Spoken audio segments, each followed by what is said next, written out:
Good morning, Council. Please sit.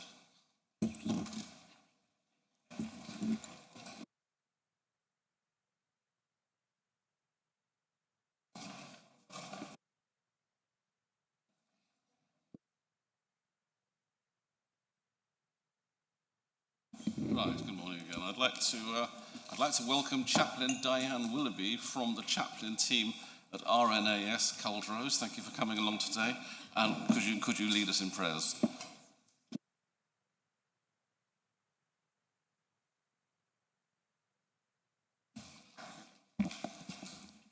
Let us pray. King of kings and Lord of lords, we give thanks for those who are in public life. We pray for our King and the royal family, for the Prime Minister, Cabinet, Government and Parliament, and for all those who assist and advise them, for those who serve in local government and for all who work for local councils. We ask that you be present in all their deliberations and guide every exercise of political power, cleanse every tendency to self-interest, and inspire the ideal of serving others, that tactics may be tempered by compassion and decisions informed by your wisdom, and our country be led into the light of your kingdom. We acknowledge our own responsibility to pray for those who govern us, and we ask you to remind all who make up your church in our land to do likewise. For this we pray in the name of him whose own authority flows from his readiness to serve, Jesus Christ our Saviour. Amen. Almighty God, we ask you to protect all who serve in his Majesty's forces, strengthen us in danger and temptation. Give us courage and loyalty that we may remain true to the highest traditions of our profession. Keep us steadfast when faced with the perils of action in war. We pray especially for personnel from RNAS Culdrose today who will be deploying.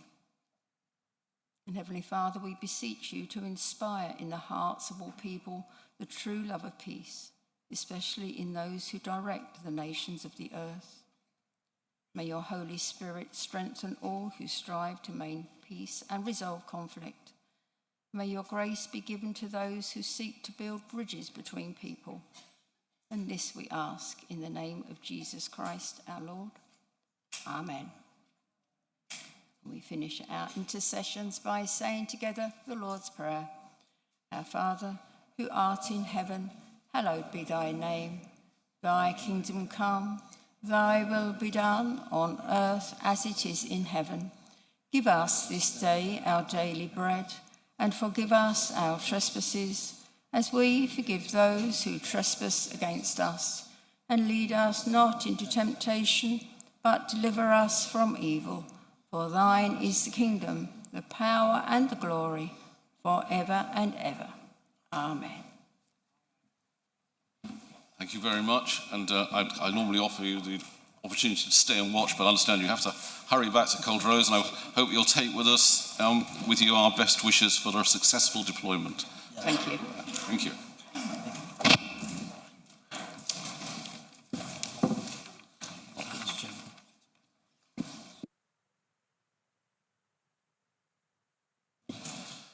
Apologies for absence. I've been notified of the following apologies for absence. Councillors Ashton, Desmond, Giles, Harrison, Rogers, Tudor and Parsons.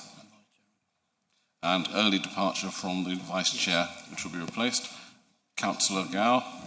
Apologies, early departure as well for me today. Thank you.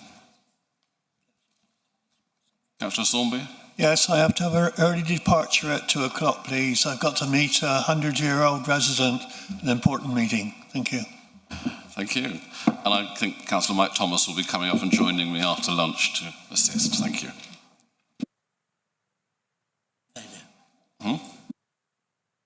Councillor Marrington? Councillor Parsons might be late.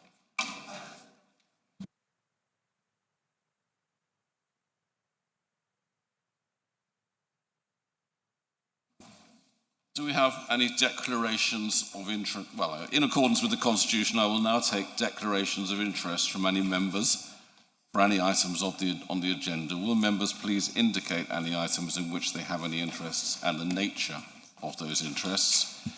If you are aware that you have a disclosable pecuniary interest or non-registerable interest in any matter being considered on the agenda, you must disclose it whether or not you have already entered it in the register. Councillor Tarrant. Thank you, Chair. Yeah, I wish to make a brief announcement to the Chamber. I inform the Chamber that today I've resigned my membership of Reform UK and my position as Deputy Group Leader.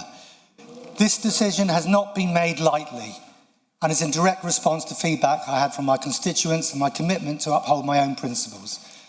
There have been significant changes in Reform UK Party since I stood in the last general election, whilst my own position has remained unchanged.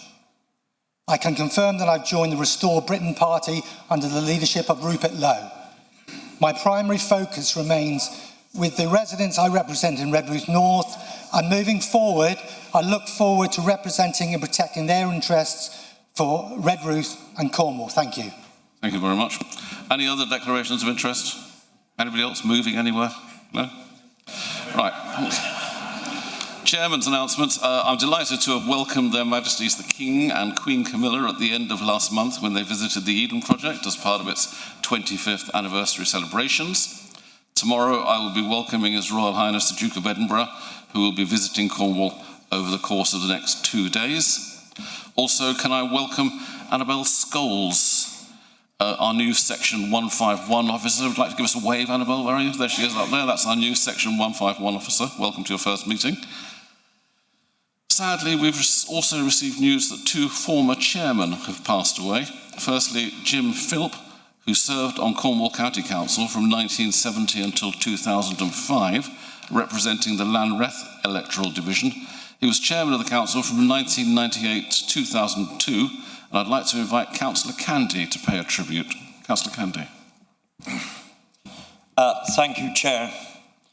I am honoured to be standing here today to pay tribute to Jim Philp, a true Cornishman born into a farming family in Plint, where he lived his whole life until aged 97. He served as a Cornwall County Councillor and chair of Cornwall Council as it was between 1998 and 2002. He was also a JP and then a magistrate, which kept him busy, so allowing his sons to build the farming business. A larger-than-life character, he had a gentle, wicked sense of humour, but an assertive manner, authoritative. You knew where you stood with him. As a fellow farmer, I respected his guidance and advice when I started my career in politics. A true gentleman and public servant, he will be missed by his large extended family and the farming community in Cornwall. Thank you. Thank you, Councillor Candy. We've also learned of the death of Mrs. Pat Harvey, the first chairman of Cornwall Council, serving from 2009 to 2013. She represented the St Column electoral division until 2017, and I'd now like to invite Councillor Painter to pay tribute. Councillor Painter. Thank you, Mr. Chairman. Pat Harvey, many of us in the room would remember Pat. She was a formidable lady. As you said, she was the first chairman of Cornwall Council in 2009, and she was on Cornwall Council up until 2017, and she represented the St Column electoral division. She was on Restormel Borough Council from 2002 until 2009, and served as mayor from 2007 to 2008. She was a very prominent figure in local politics, particularly in the Newquay and St Austell area, and she'll be greatly missed. Thank you. Thank you. Could I ask members now to join me in a minute's silence, please?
Thank you for that well-observed tribute. We now move on to agenda number 5, the leader's announcements. Mirage Chair, Mittendara, good morning everybody. Moving water bottle. I'd like to update members on 2 areas of work where Cornwall's voice needs to be heard clearly and where we have an opportunity to make a real difference. Firstly, members will have noted the motion put forward by Councillor Moore on the current provision of dentistry for children in Cornwall. It is such an important subject for us to tackle, and I'd like to thank Councillor Moore and the others for their hard work in bringing this to the Council and for shining a light on this topic. I look forward to having the opportunity to discuss the challenges we face in more detail, but I'd like to begin by announcing that we will be convening a dentistry summit this summer with the date to be confirmed. The reasons are obvious. Lack of access to NHS dentistry is a long-standing problem in Cornwall. As members, we know from our inboxes and residents know it from their lived-in experiences. It is frankly scandalous that people are travelling huge distances, sometimes outside of Cornwall, for basic dental appointments. Parents are worrying about their children, older people are struggling to get the care they need, and too many residents become accustomed with living with pain. Not only that, our GPs are increasingly seeing patients come through the door with dental problems and can do little more than offer pain relief. Something needs to change. But we also need to be honest about the nature of the problem. This is a complicated issue and it is bigger than Cornwall. It will not be solved by us pretending there is a quick fix. We are not powerless either. We can bring the right people together, have an open conversation about the scale of the challenge and focus on finding practical solutions that will benefit our residents. This summit is the first step in that process. We want to look seriously at prevention-first approaches, working with NHS partners and with support from the Integrated Care Board. That means exploring what more can be done through pilots here in Cornwall for things like brushing schemes and better oral health advice. Working alongside our NHS partners and stakeholders, this summit will also give us a stronger platform from which to continue lobbying government to improve the state of dentistry in Cornwall, because change is long overdue.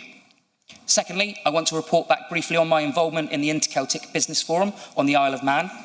In a time of growing geopolitical uncertainty, it is more important than ever that we build and maintain strong relationships with those nations and regions closest to us. For Cornwall, that means our Celtic partners. Among our Celtic cousins, Cornwall's place as the 5th nation of the UK is understood and respected, and we take our seat as equals. That matters culturally, but it matters economically too, because our shared strengths and shared challenges create real opportunities for collaboration, trade, and cooperation. That came through clearly in my meeting with the Chief Minister of the Isle of Man, the Honourable Alfred Cannon, MHK. Cornwall and the Isles of Man always have long-standing links rooted in shared Celtic heritage. But our discussions confirmed there is untapped potential to do much more together, particularly around language revitalisation, economic opportunity, film and television, and engaging with our diaspora. And I'm pleased to say it was agreed that we will formalise this relationship through a memorandum of understanding so we can explore those areas in a more structured and purposeful way. I also helped open the forum itself, highlighting that 2026 is the year of Cornwall. It was an opportunity to showcase Cornwall as a place of innovation, talent and distinctiveness, with real strengths in critical minerals, floating offshore wind, food and drink, and regenerative tourism. It also created opportunities for business-to-business exchange, sharing expertise and opening the door to future trade and development. This work will culminate in August, when Cornwall will be the focus nation at the Inter-Celtic Festival in Brittany, giving us a stage in front of nearly 1 million people to showcase Cornwall's culture, environment, business and identity. Both of these pieces of work are essentially about the same thing: making sure Cornwall is not overlooked, making sure our challenges are heard, and making sure we seize the opportunities to improve life for our residents.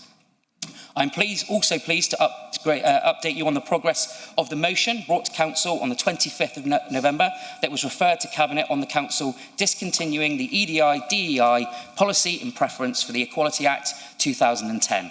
As part of their 25-26 work programme, the Corporate Finance and Performance Overview Scrutiny Committee already had development of a new Council Equality strategy for the period 26 and 2030 in their line of sight. The committee have therefore held 3 informal workshops in January and February, which included discussions about the Council's statutory responsibilities, policies and practices in relation to equality, diversity and inclusion. Those positive discussions resulted in the draft Belonging in Cornwall strategy being developed and endorsed by the Corporate Finance Scrutiny Committee on the 17th of March and signed off for a period of public consultation by the portfolio holder the very next day. Linked to this, the Constitution and Governance Committee met on the 31st of March and reviewed the member development plan, which they are required to do annually. It was agreed that the mandatory e-learning requirement be removed from the member development strategy, but it will be updated to state where member training is essential for legal reasons. Thank you. Thank you, Leader. Now we move on to agenda item number 6, minutes of the meeting held on the 24th of February 2026. I will move the minutes of the meeting held on Tuesday, 24th of February 2026 are correctly recorded and that they be signed by the Chairman. Councillor Thomas, please will you second? Happy to second the minutes, Chairman. The vote will now be open. Please vote for, against or abstain using the options on the microphone base.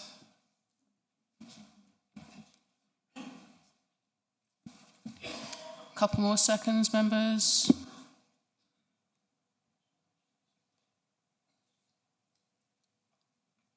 Vote closed. Thank you, they're passed. Right, agenda item number 7, questions from the public. I'd like to take this opportunity to remind everyone that as agreed by Council, up to 30 minutes be given for questions from the public. We've received an unprecedented number of public questions for today's meeting, 56 in total. And so I'm taking the following approach, based on the constitutional provision which enables me to group together similar questions.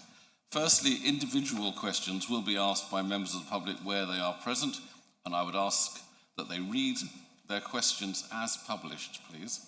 If they are not present, my Vice Chairman will read the question. I will not be using my discretion to permit any supplementary questions today, so no supplementary questions. Following the individual questions, the questions on school transport, Lighterage Quay, and the public realm weed treatment programme will be dealt with, and I'll be reading a brief summary of the issues contained therein, and then the Cabinet member will provide one response. Due to the number of questions received, I am, however, using my discretion to exceed the 30-minute time limit, should this prove necessary, to enable a response to be provided to all questions, so we will answer all of the questions.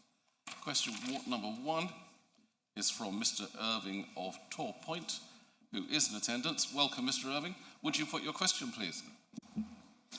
Yes, thank you, Chairman. Following the very welcome lifting of the de facto ban on onshore wind, the onshore wind strategy document and the local power plan, what is stopping the council investing in council-owned onshore wind? The profits go to the council and easily pay for the interest on the loan. Thank you. Councillor Painter, would you answer? Thank you, Mr. Irving, for your question. Cornwall Council owns and operates a 15-megawatt portfolio of established renewable technologies, including both wind and solar, with a target to increase the total installed generation to 25 megawatts by 2030. The existing portfolio has generated £17 million of income to the Council since 2019 and contributed a £2.4 million saving last year alone. To enable the delivery of its renewable energy targets, there is an £8 million renewable energy and low carbon technology investment fund that's used to finance schemes that are viable investment proposals which generate direct cashable return for the Council. Work is currently underway to review the Council's estate to develop a pipeline of investable opportunities, including wind, to inform the Council's approach to renewable energy deployment and consider any future delivery models, including energy partnerships and the role of community energy as set out in the local power plan. Thank you. Thank you. Question number 2 is from Mr. Ballard of St Austell, who is not in attendance, so I'll ask the Vice Chairman to read the question. Why doesn't the council have companion on disabled person bus pass? My disabled wife doesn't use the bus on her own as she needs help. Companion has to pay to use the bus to opt to use a car instead of bus, which means more car use in Cornwall. Thank you. Councillor Rogerson, could you respond? Miraz Kadarian. The National Concessionary Travel Scheme is a mandatory bus concession for older and disabled people that provides eligible older people and people with disabilities free off-peak travel on local bus services throughout England and Cornwall. The statutory responsibility is to provide free bus travel to card holders between 9:30 a.m. and 11 p.m, Monday to Fridays, and at any time on Saturdays, Sundays and bank holidays. Cornwall Council goes above and beyond this statutory responsibility and allows 24/7 free bus travel for card holders, reimbursing bus operators in line with the Department for Transport guidance. In addition, we've introduced free bus passes for care leavers, recognising the importance of supporting young people as they transition to independence and helping remove barriers to education, training and employment. There's no doubt that a companion bus pass would benefit many of our residents, and it would help remove cars from the road. However, delivering this would require additional ring-fence funding specifically for fares and concessions beyond what's currently available to us. Thank you. Question number 3 is from Mrs. Cruz of Bodmin, who's not in attendance. So again, I'll ask the Vice Chairman to read the question.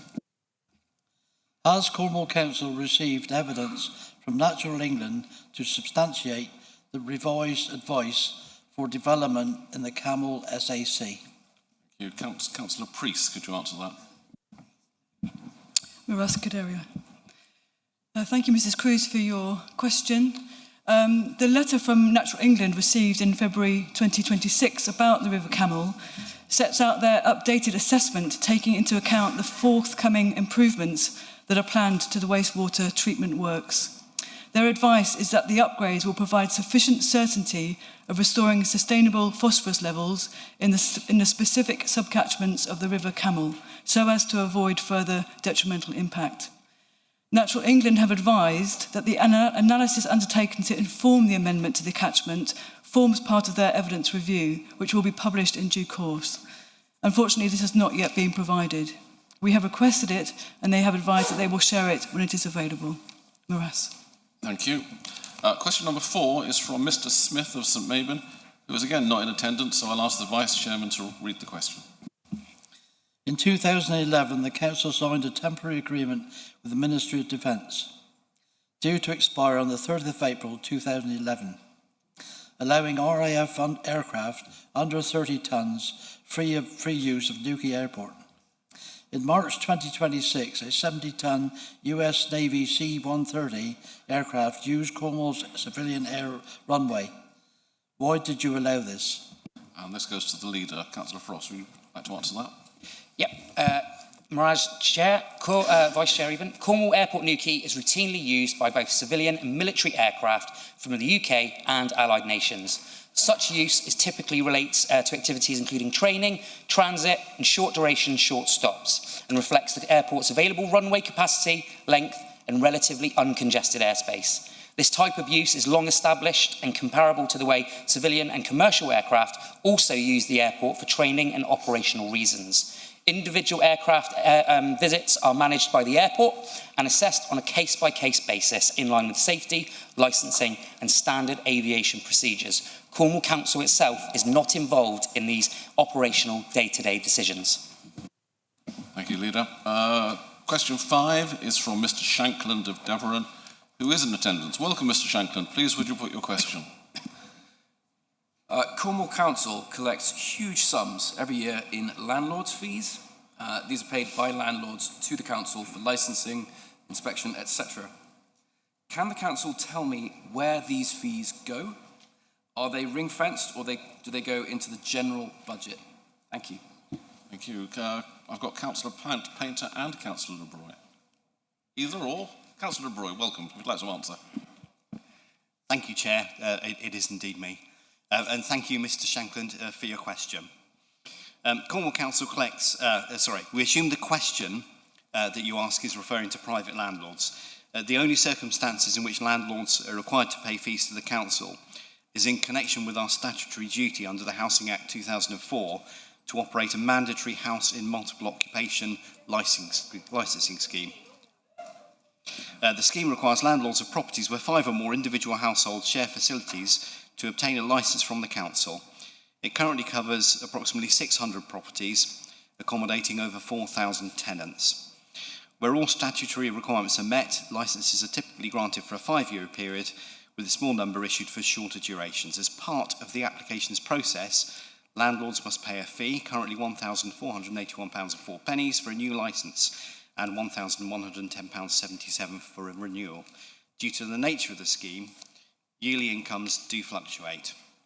In the last financial year, the scheme derived an income of approximately £80,000. In accordance with the Housing Act 2004, all fees collected are used solely to fund the administration and operation of the HMO licensing scheme, including associated enforcement activity, the majority of which relates to staffing costs. Thank you. Question number 6 is from Mr. Desmond. Mr. Desmond, welcome, of Camborne, who is in attendance. Please, would you put your question? Thank you, Chair.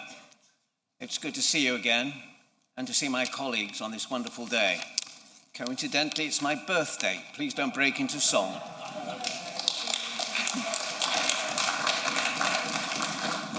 Sorry, Mr. Desmond. But moving on. Can you keep to script?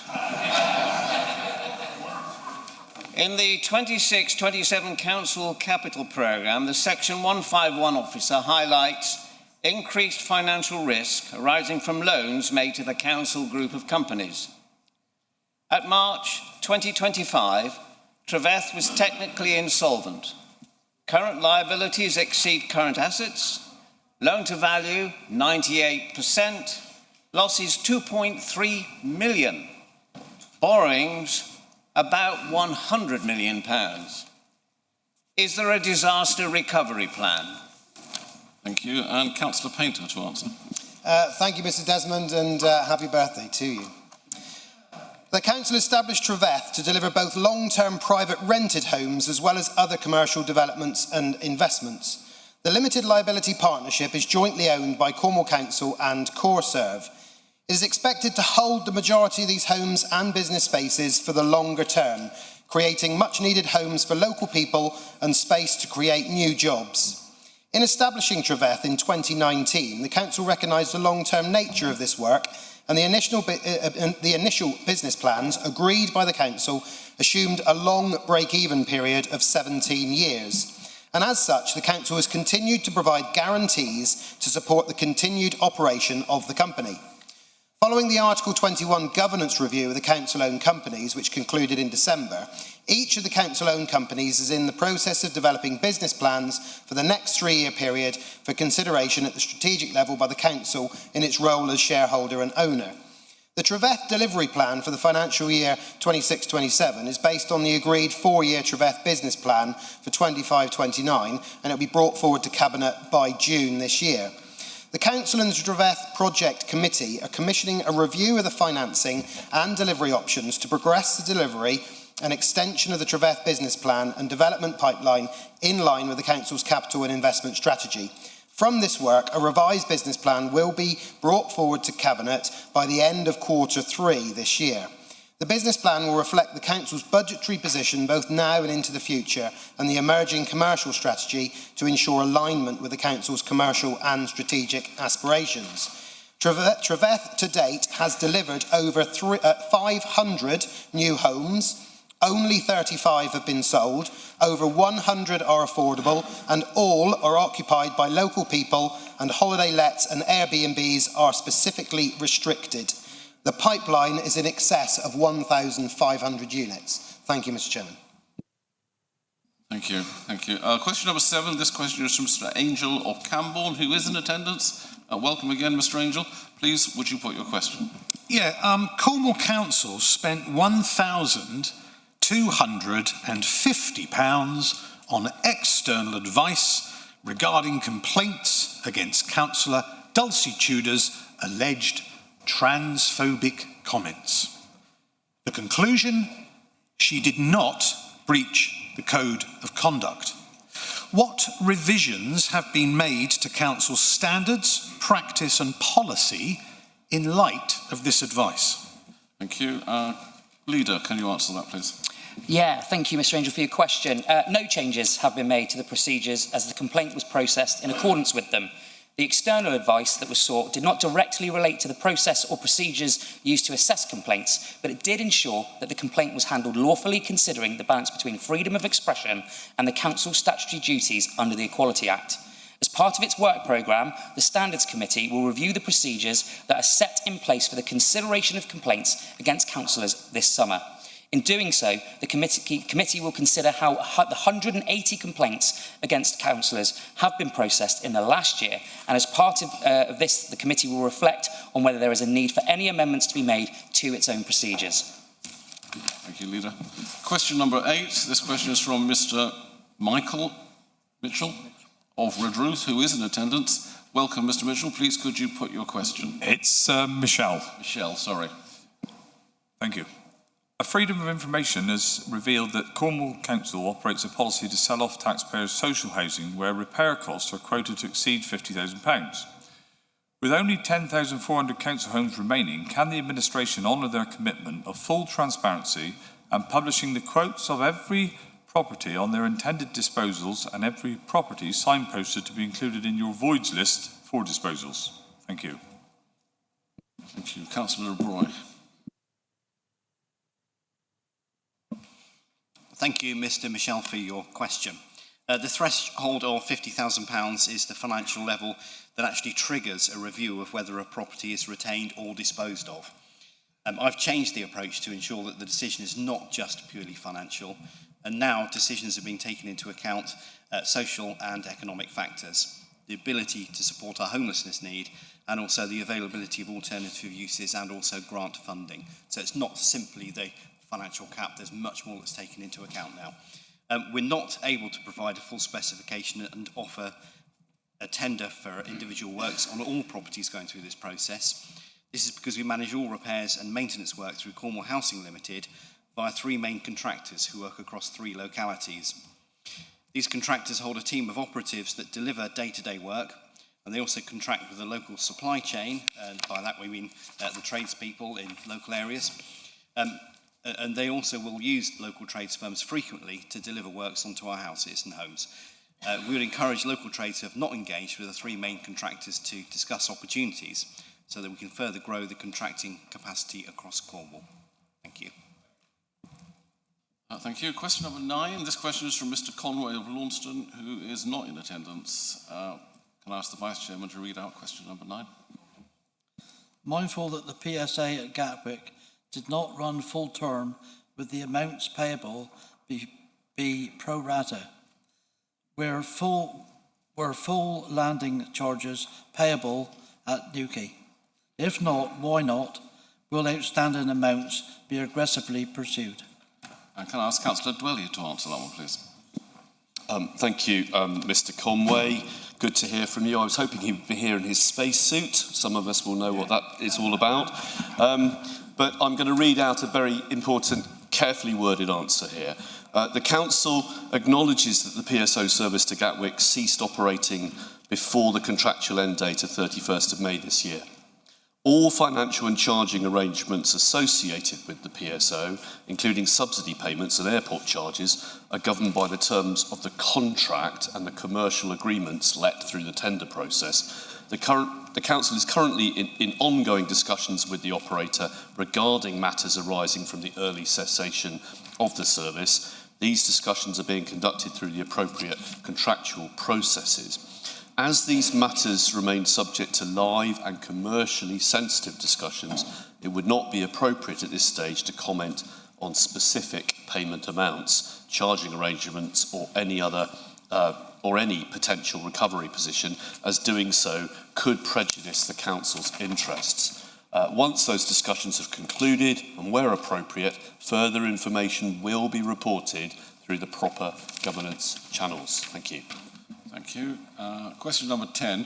3 similar questions have been received in relation to the school transport policy in relation to children from Mevagissey and the potential for a shared designated area for both Penrice and Poltaire schools, which is a matter for debate later in our agenda. The details of these questions is contained in the report published on the Council website, but can I ask Councillor Rogerson to answer the questions, please? Marascadere, and I'm grateful for the questions. They relate to the motion later in the agenda in the name of Councillor Mustoe and colleagues. And Councillor Mustoe has consistently raised this topic with me since I've been in this role. Home to school transport assistance for both mainstream and specialist provision is funded from the Council's core budget. Research by the County Councils Network indicates that those costs have risen by 23% over the past 2 years, with a further increase of up to 50% projected by 2027-28. Designated areas or catchments are a historical legacy from a period when the Council was able to offer a more generous discretionary transport provision. Students receive funded travel to their designated school, nearest school, or the nearest suitable school with room in circumstances where the distance is over the statutory walking distance. For most secondary age students in Mevagissey, this will be Penrice, although other schools are sometimes allocated if places at Penrice are unavailable. Some parents have opted to put Poltaire first on application forms. Advice is clear that if successful, families will need to make their own transport arrangements. In recognition of the demand for access to Poltaire, the Council has been able to amend the timetable of Service 29 from the start of November last year, redirecting the route to serve Poltaire School directly in both the morning and afternoon. This provides a viable and direct service bus option for pupils attending the school. The Council and the school are fully aligned with that this represents a good solution, offering a direct service while also supporting Cornwall's public transport network and sustaining a vital service for the communities served by Service 29. Dual designation for the St Austell area would mean the Council funding transport to either school from all the villages in the new catchment. Thank you. Question number 11. 5 questions have been received in relation to the Lighterage Quay, which is an item on our agenda later on today, covering a number of issues including risk, financing, legal responsibility and safety. The details of these questions are contained in the report published on the Council's website, but can I ask Councillor Rogerson again to answer these questions? The Transport and Works Act order, application and progression relate specifically to the procedural requirements in securing powers to interfere with a right of navigation through the construction, operation and maintenance of the proposed bridge. It's not approval of finalised designs, junction layouts, traffic management, highway and maritime safety measures, or the final operational arrangements. Although such aspects have been considered and developed to a reasonable level of technical confidence to support the TWAO, these elements will be detailed and brought forward separately through the various other statutory planning, highway and consenting processes that remain to be determined. These processes will be supported with appropriately concluded safety audits, traffic assessments, standard operating procedures and methodologies where required. Cornwall Council has access to appropriately qualified and experienced specialists in support and will continue to engage the key stakeholders and the community throughout the project life cycle. I've made 2 visits so far to talk to stakeholders in the area. There are no direct financial implications of the decision being asked. The costs of lodging and progressing the application are already accounted for in the previously secured budget. Thank you. And question number 12. 40 questions have been received about weed management and glyphosate, which is the subject of a motion for debate in our agenda later. These questions raised issues in respect of public health, biodiversity, bees, water quality and public consultation. The details of these questions is contained in the report published on the Council's website, but again can I ask Councillor Rogerson to respond to the questions. Thank you, Chair, and thank you to everybody who has submitted a question on this matter of weed management and the limited reintroduction of glyphosate. And as you say, Chair, these issues will be debated later in the agenda. These questions received raise understandable concerns about public health, biodiversity, bees, water quality and public consultation, and so I want to be clear about the Cabinet's position. Since routine weed management stopped in 2013, standards in parts of the public realm have declined significantly. Pavements have been narrowed, safety risks have increased, and thousands of complaints have been received in recent years. This is not simply about appearance, it's also about accessibility, safety, and protecting the highway asset. This decision is not a return to blanket spraying. It forms part of a time-limited 3-year recovery programme alongside increased investment in biodiversity management, manual clearance and community volunteering. Glyphosate will be used only where weeds are present, only on hard urban highway surfaces and applied using modern controlled droplet application, which greatly reduces any drift. The droplets are heavier and precisely targeted, meaning off-target movement is extremely limited and public exposure is negligible. Weed-free streets, grass verges, wildflower areas, public open spaces and other grassed areas will not be treated. We recognise this matter has led to a large number of inquiries relating to the research literature about possible health effects of herbicides, which is why their use is closely regulated and kept under review. National regulators currently allow glyphosate to be used in the UK, and evidence indicates that when it's applied carefully in a targeted way and only on hard surfaces, public exposure and therefore any health risk is very low. Risks are further reduced by limiting use, following strict application rules, using non-chemical methods wherever possible, and addressing safety issues such as trip hazards and reduced accessibility caused by uncontrolled weed growth. Town and parish councils may opt out if they wish to manage areas without chemicals, provided standards are maintained. This forms part of our ongoing integrated weed management approach, rather than reliance on chemicals alone, and it's considered to be on a balanced, evidence-led approach to restore safe, accessible streets while continuing our commitment to nature recovery and community involvement. Thank you, Councillor Rogerson, for that answer. Now we move on to agenda item number 8, allocation of seats. And I'll ask Councillor Donathorne to propose and Councillor O'Connor to second the recommendation set out on page 23 of the agenda.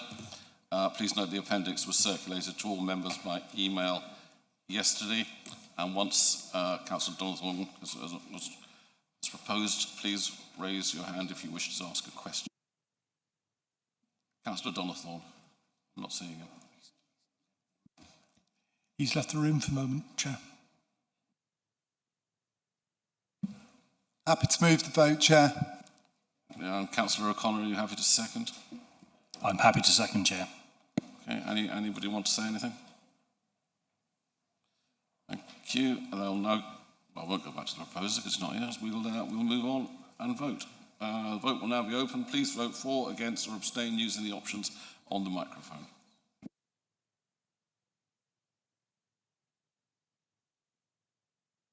A couple more seconds. Vote closed. Thank you, members. That's passed.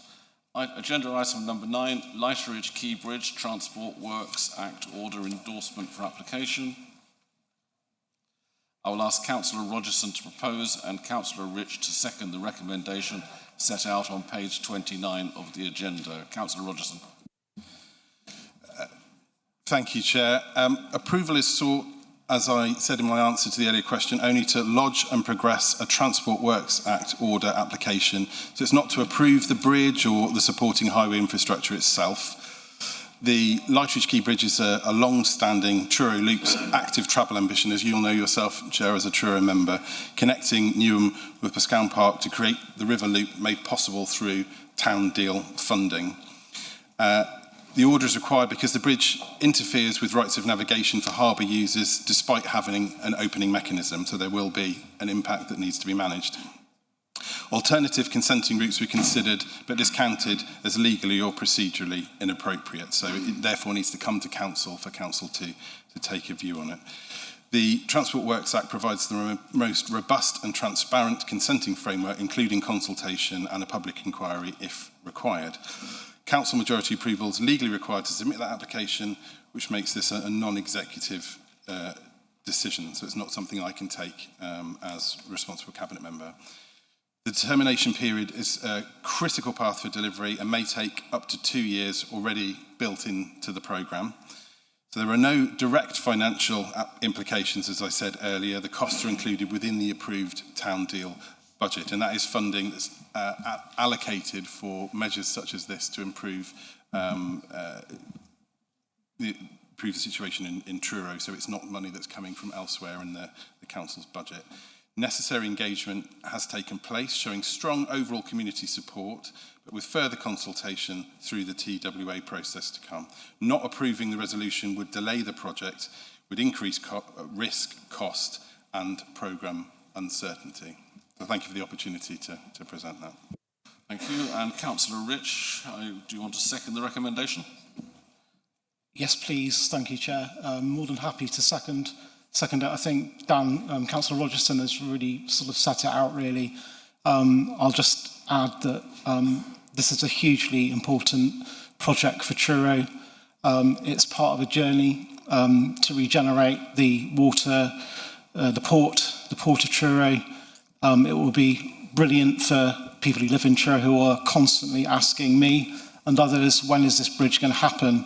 It will also be a very good thing for Newham as well. It will link two communities, and it will also tie in with a lot of other projects that the Truro City Council is doing, upgrades to the playing field across the river and a new sports facility as well. It will just link things up, and I can't really overstate how important it is for the people and the businesses of Truro.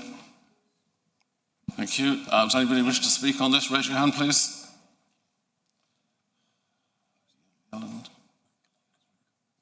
Connor. Webb. Thank you. Councillor Yelland. Thank you, Chair. Could the portfolio holder confirm whether members have been provided with written, detailed evidence showing that the safety, operational, financial and economic concerns raised by Newham Business Improvement District have been fully addressed prior to endorsing the submission of this works order? And if not, why Council was being asked to approve the start of the statutory process before that information is available? Thank you. The proposer has a right of reply at the end, so I'll come back to you whenever there's whatever else is said. Councillor O'Connor and then Councillor Webb. Thank you, Chair. Given that this decision commits the Council into a lengthy statutory process, can the portfolio holder set out clearly what the exit strategy is if costs rise or objections emerge? And at what point members would be asked to reconsider whether the project should proceed? Because once we start a process like this, the real question isn't whether we can continue, it's whether we will have the courage and the ability to stop if we need to. Thank you. Thank you. Councillor Webb. Yeah, I think that was a good question, actually. I use the Newham Trail quite a lot when I leave here. And it's one of the few places you can really get out of Truro without getting in a car and driving somewhere. And I think the bridge really matters by the time you get down there, being able to cross the bridge onto Boscawen Park with a lovely cafe there, I must say that, rather than driving to an industrial estate. And I think it really does connect leisure and the industrial estate to each other, for them to be able to pop over for lunch, to do some exercise and all that. I think it really does connect the community. And whenever I speak to anybody, I've yet to come across anybody that's not in favour of the bridge. There is concerns about safety. We've had many meetings. We've put forward loads of proposals about it. It's a 20-mile-an-hour down there. I don't think there's anything we cannot work out. I think it's a good question about if there is anything later, we might be able to go, okay, let's pause or let's look at it. But nothing I've seen so far that would put a stop to us moving forward. I think we shouldn't flinch at this point. I think we should get on with this and move this forward. The residents of Truro want it.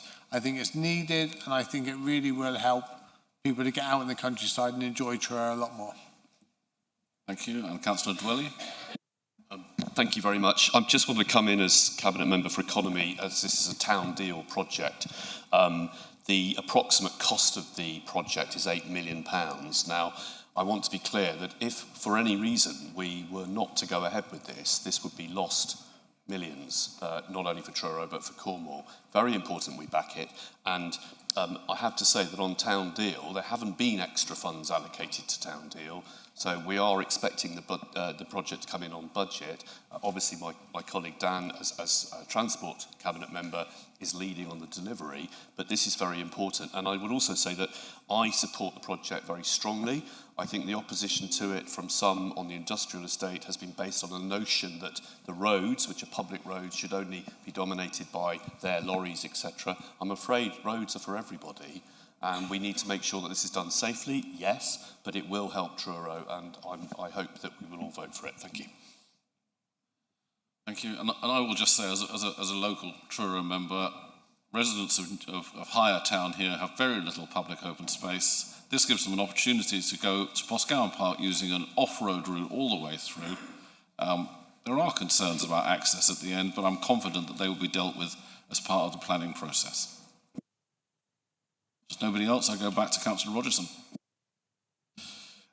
Thank you, Chair, and I'd like to thank members for their engagement in this. It's probably unusual, it's a specific process here that it's come to Council, but I think it's good that members therefore have the opportunity to talk about it. As you'll have heard from the Truro members, residents are looking forward to this connection and want to see it happen. There is the connection with, a really important industrial thriving sort of commercial industrial hub, if you like, at Newham, so it's important we get it right around that. I've met twice with representatives from the bid to look at one specific issue, but also more broadly to look at these, as they wanted to brief me as new to this position. And I asked a direct question, are you opposed to the bridge? And the answer I had was no. There are specific concerns around some of the junctions and about how issues with safety where the roads and the trail interact and the connections towards the bridge. And I think that's really good, and we continue to do it. And as I said in my initial explanation and answer to the questions that some familiar names submitted earlier, that those are issues we'll deal with through the other process, and I'm very open to continuing those conversations that we've had, because it's important.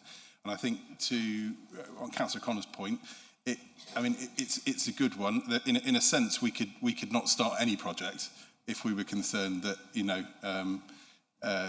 at some point it may not go ahead. And there've been examples of things where things looked ambitious and tentative, but they have been delivered.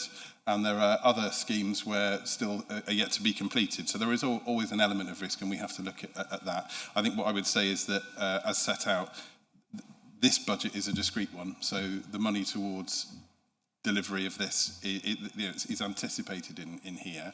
And I would say to those who have concerns about some of those other aspects of the project to really focus their efforts on that rather than seeing this as a proxy for that, because I think that it's two separate things, and I would hate to see additional costs and money taken out of this bit of the project to deal with stuff which really relates to those road and trail safety concerns, which I'm confident we can address, as local members have said, having listened to the community and balancing all those issues. Thank you. The vote will now be opened. Please vote for, against, or abstain using the options on the microphone base.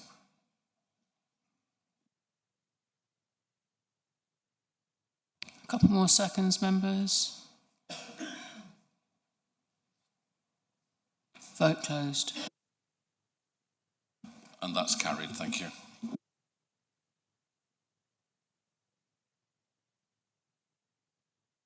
Agenda item number 10.1, review of the financial regulatory framework. I'll ask Councillor Cole to propose and Councillor Rouse to second the recommendation set out on page 47 of your agenda pack.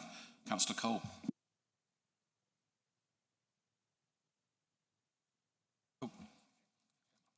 Thank you, Chair. Review of Financial Regulatory Authority. This is two parts. The proposed changes to the financial governance framework be approved, and that the proposed changes to the financial approvals process also be approved. The modifications had been through the Audit Committee, and we also held a detailed debate at C&G about the proposed changes in wording. These largely codify the implementation of individual decision days being taken forward by this authority, and also the amended leaders scheme of delegation in respect of executive decisions and key decision thresholds. And also there was some additional wording on capital strategy. At the meetings, even though there was a lot of discussion, members were content with the changes that had been made. not least because of regular review processes being put in place. I'm content to move as set out, though I know that my Vice Chairman, Councillor Rouse, has got a few additional comments to make in seconding. Thank you. Thank you. Councillor Rouse. Thank you, Chair. Just some points of clarification. To be honest, I thought this one was going to be pretty straightforward, but let's wait and see. Just for everyone's awareness, just to set the scene. So Cornwall Council's financial regulatory framework is a system that governs how the council plans, manages, spends and safeguards public money. The purpose of it is to ensure strong financial governance, legal compliance, clear accountability across the council. The procedure rules with this then underpin the regulatory framework, ensuring consistency and control when carrying out financial activity. Chair, if you don't mind, we've heard some whispers this morning about the perceived responsibility shift of financial decisions from members to cabinet and to senior officers, which do seem to be misplaced. So if you don't mind, I'll just try and cover that off now before the debate. I think it's fair to say there is a shift in responsibility from members towards cabinet and individual cabinet members and senior officers. But what I would say is I think that's reflective of the strategic approach from the current administration, and it's done so to improve how we make financial decisions and improve accountability. Through the revised financial regulatory framework, there is more of an emphasis now on delegated authority, particularly through individual cabinet members who gain greater scope to take financial decisions within their areas. So an example of that is the individual decision days that we've now started to see, which do seem to be working well. At the same time, senior officers, especially the 151 officer, assumes increased responsibility for technical financial matters and compliance with financial procedure rules, but limits are set particularly on use of reserves. So I think what I would say is this shift does not remove member involvement in financial decisions. Full council remains responsible for setting the overall budget, the financial strategy, the regulatory framework, and scrutiny, transparency and calling arrangements all remain in place. Decisions that would have gone to full council before these changes will continue to come to full council. An example of that is the uplifts to the capital programme. So if I were to summarise, Chair, what I would say is that the changes rebalance accountability from member involvement towards executive decision-making, officer-led financial control, with members focusing more on strategic oversight and scrutiny.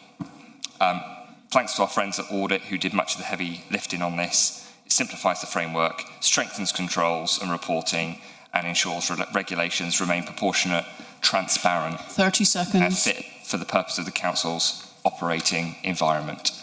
Happy to second, Chair. Thank you, Councillor Rouse, for the clarification of all that there. Does anybody want to ask a question or speak on this subject? Please raise your hand now. No? Back to Councillor Cole then, if you want to say anything more before we go to the vote. No, please go to the vote. Okay, well, the vote will now be open. Please vote for, against, or abstain using your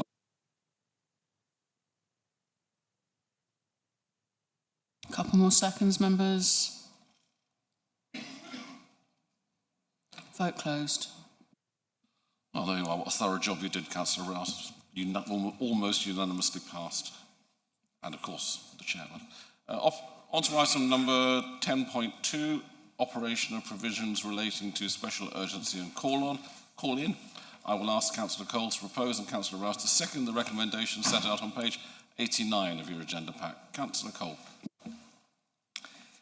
Thank you, Chair.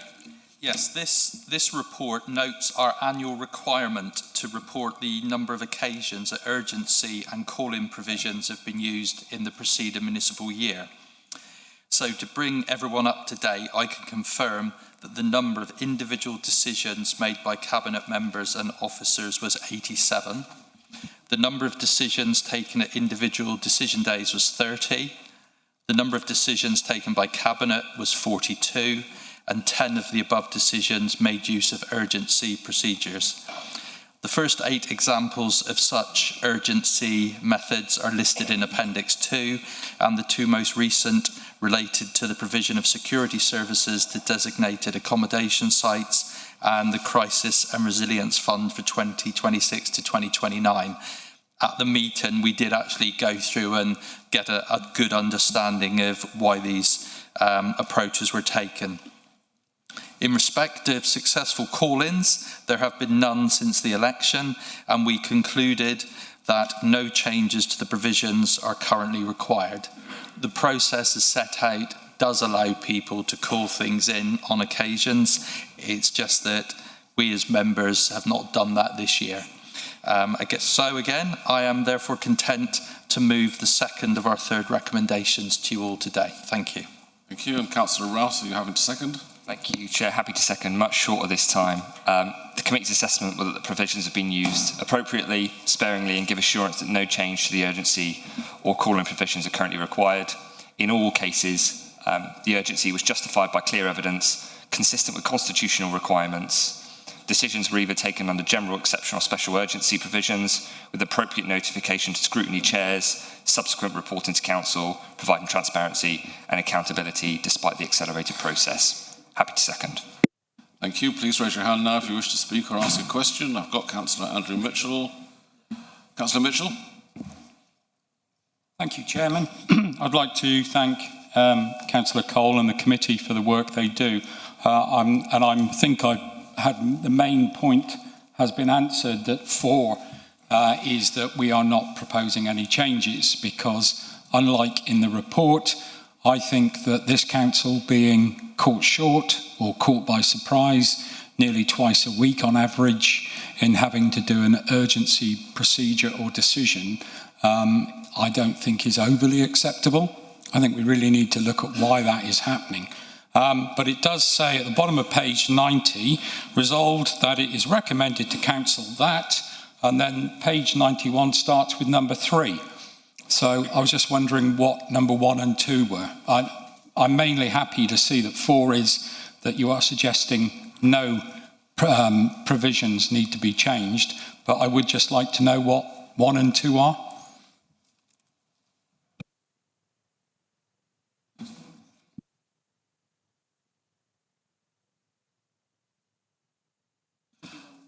I'm told there's nothing missing. It's a formatting issue. But we'll make sure of that. Thank you for bringing it to our attention. If nobody else wants to speak, I'll go back to Councillor Cole. You can confirm, perhaps, that there's nothing missing. Yeah, well spotted on our numerical exceptionalism. There's nothing else to say. We'll go to the vote. Please use your microphone base.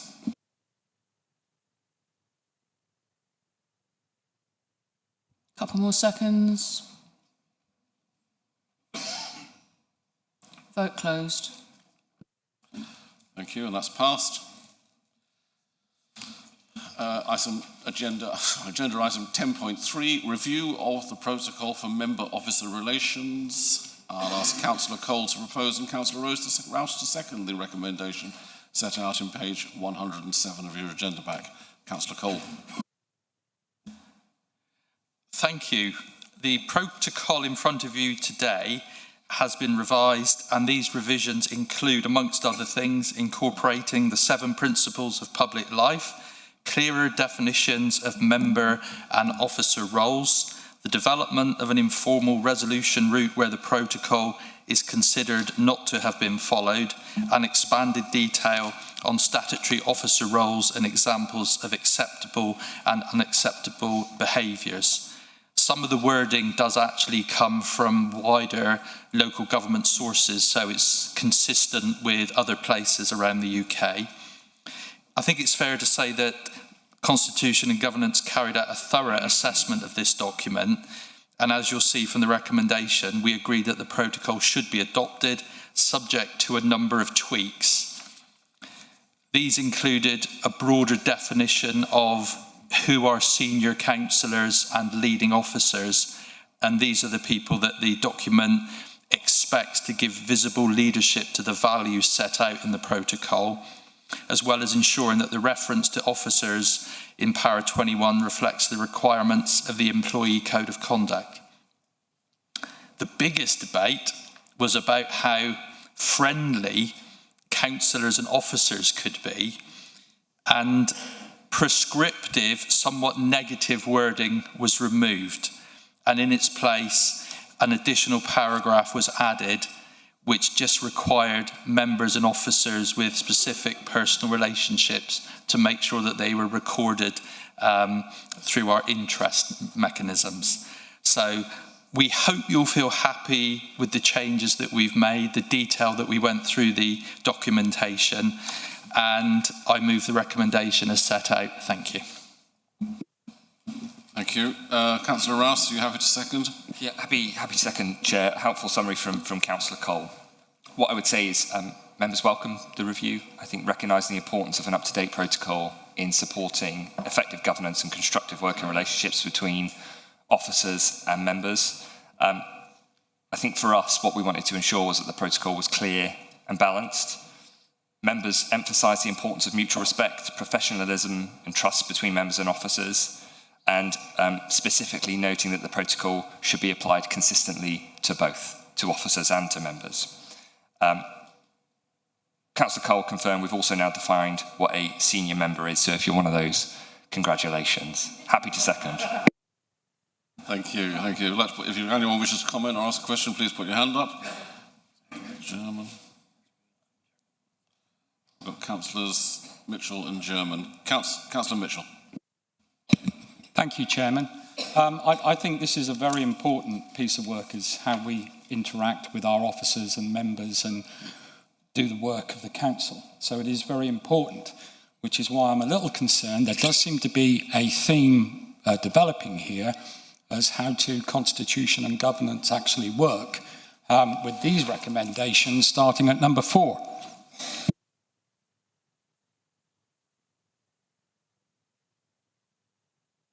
We'll look at that. Councillor German. Mira Scuderia, all going swimmingly so far. I thank Constitution and Governance Committee for their work on this, and I'm happy to support the recommendation. My concern is what is not within the member officer protocol, and that relates to non-disclosure agreements. My question, Chair, is when should local members be informed if, for example, some trees were causing an issue to a resident, and for some unknown reason this council went into a non-disclosure agreement with those residents? Should the local member be informed? Should the cabinet member be informed? I'm increasingly concerned about the use of non-disclosure agreements by this council, by a group of companies that doesn't seem to have any visibility to members. So my request, not an addition or a motion or anything, but Constitution and Governance are here listening, is my request is that in the future, Constitution and Governance review the use of NDAs by the council and consider how that can form part of a future member officer protocol. Thank you. Thank you for that. Well, we go back now to Councillor Cole, and perhaps you could let us know. Oh, hang on, sorry, Councillor Rouse. Yeah, thank you. Just to avoid any credibility concerns over C&G's paperwork, just for you all today, it's the 4 recommendations set out on page 107. I think there might be an issue in terms of the recommendations from the minutes that C&G looked at on the day, but in terms of the recommendations we've got in front of us today, they're all set out there on page 107. Thanks. Thank you. Back to Councillor Cole. Sum up and tell us whether you're happy to look into the NDAs. Yeah, first I'll thank my Vice Chairman for defending our numbering system, and yeah, we covered a lot on this, and non-disclosure agreements was not something we covered, and I'm looking at my Vice Chairman, and I think this is something that we would very much be keen to look into as well, so that we do have this in terms of council process. So I'll give Councillor German that assurance, so thank you. Otherwise, happy to go to the vote. Thank you. In that case, we'll go to the vote. Vote will now be open. Please vote for, against, or abstain.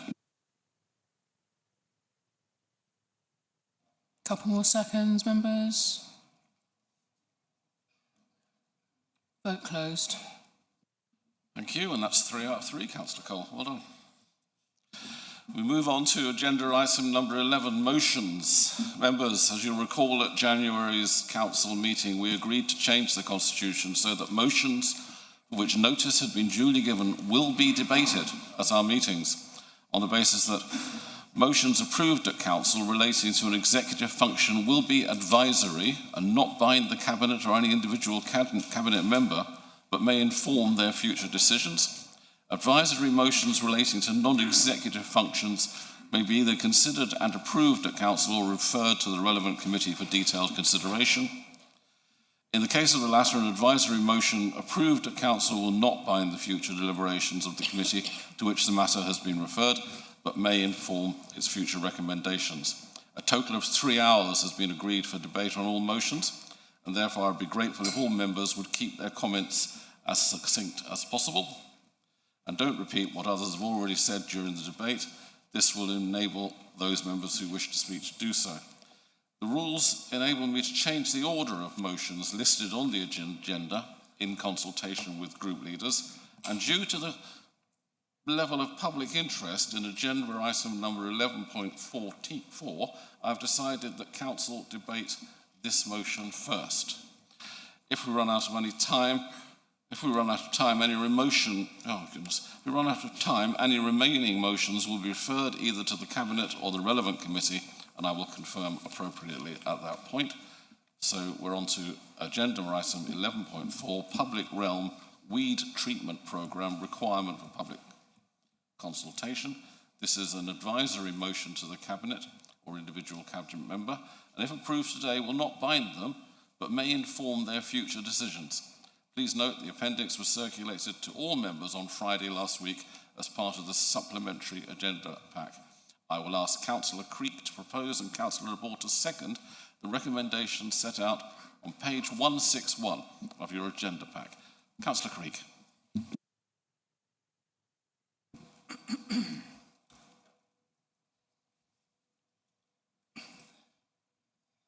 Thanks, Chair. So, councillors, glyphosate is dangerous. The World Health Organization classifies it as probably carcinogenic to humans. There have been billions of dollars of successful legal claims against manufacturers, and the evidence of harm to biodiversity, pollinators, and to bees is indeed mounting. These aren't just herbicides. Experts describe them as biocides, chemicals which effects on living systems extend far beyond the intended targets. This full council knew that 10 years ago and passed motion 861, Bees, Pollinators and Human Health. This chamber voted together to stop using it. Not a budgetary decision, but a values-based decision, and I believe this council still holds those values today. I don't doubt for a moment that this Cabinet's intention here is to improve our streets. Weeds on footpaths are a real problem, and those concerns are genuinely legitimate. But towns like Newquay and Weybridge didn't stumble in their decisions to stop using glyphosate. They debated it, they consulted the public, they passed democratic motions, and with community support, when Cornwall Council automatically opts those towns back in with 3 weeks' notice over the Easter period, when budgets have already been set and complex legal agreements have been put in place, this undermines the administration of our local democracies in our town and parish councils. Now, 13,000 people have signed petitions. All of our MPs here in Cornwall, including the Cabinet's own Lib Dem MPs, have called for pause. This is not opposition to clean streets. It is a community that feels that this is being done to them rather than with them. This motion asks us to put that right together, to pause, to consult and to genuinely collaborate, to give town and parish councils real time and partnership to work up alternatives alongside Cornwall Council. And let's be clear, those alternatives would also support local jobs. Glyphosate will kill weeds, yes, but it won't remove the substrate. And once it reaches our drains, glyphosate's half-life in the marine environment isn't hours or days as it is on dry land. But in fact, studies show it can last up to a year, its half-life. We've already seen that the chemical runoff in places like Newquay and freshwater systems have created eutrophication. We should be reducing that risk, not adding an entire season of spraying. This very month, Virginia Tech published research showing that the chemical reaction to bees meant that at sublethal levels, which the Cabinet is proposing, that they stop foraging. It also affects their brain health and affects the colony. As a father of 3, I don't want my children splashing around in this poison. And more than that, I don't think that this cabinet does either. So let's do this properly and let's do this together. And I move this. Time. Thank you.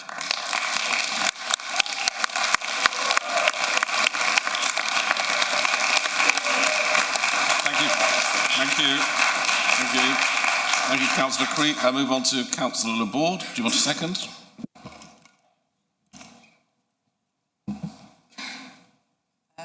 Thank you, Chair.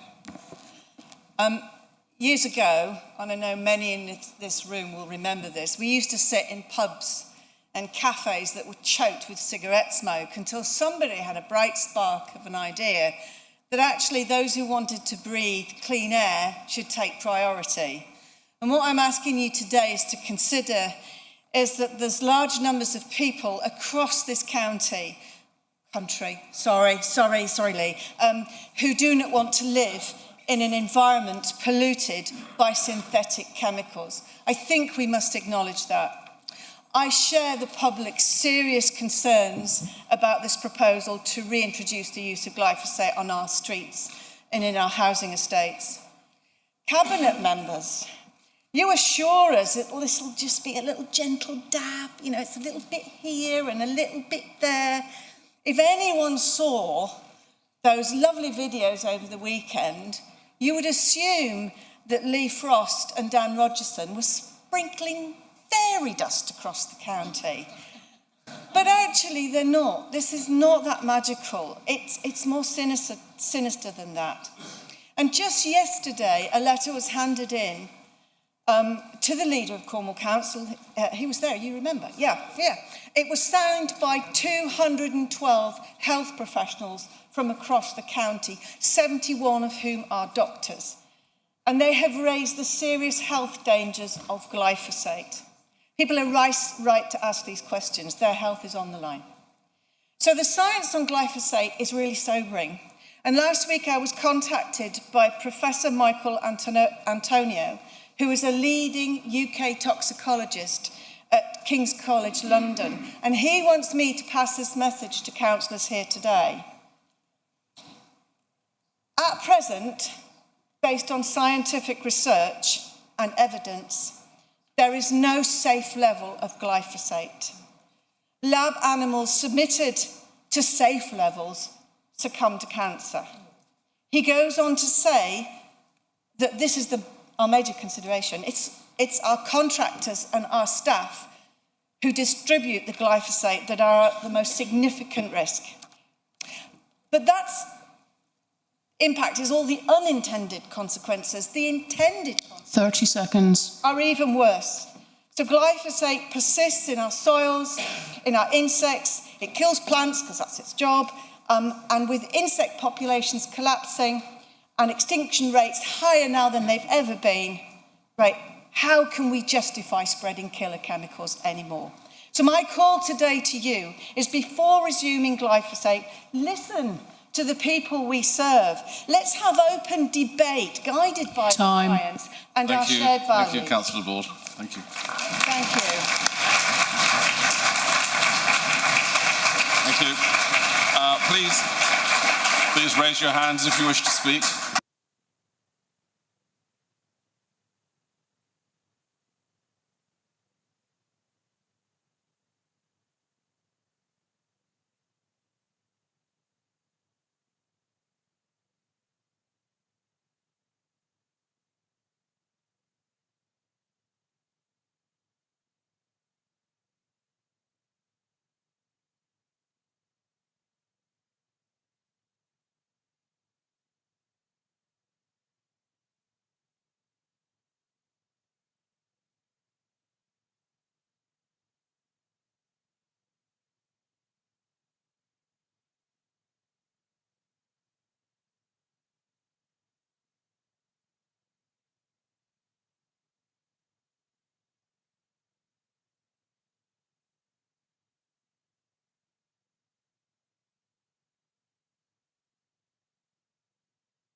Right, we've got 14 speakers so far, so if we can keep it to the point, please. Councillor Musto, followed by Councillor O'Connor. Thank you, Chair. Those of you with long memories might recall that I supported our dear departed friend and former colleague Edwina Hannaford in her successful campaign back in 2016 to make Cornwall Council a bee-friendly local authority. I'm now the only councillor left on this authority who put their name to this motion, which was passed enthusiastically 10 years ago and was hailed as a progressive step forward for our council.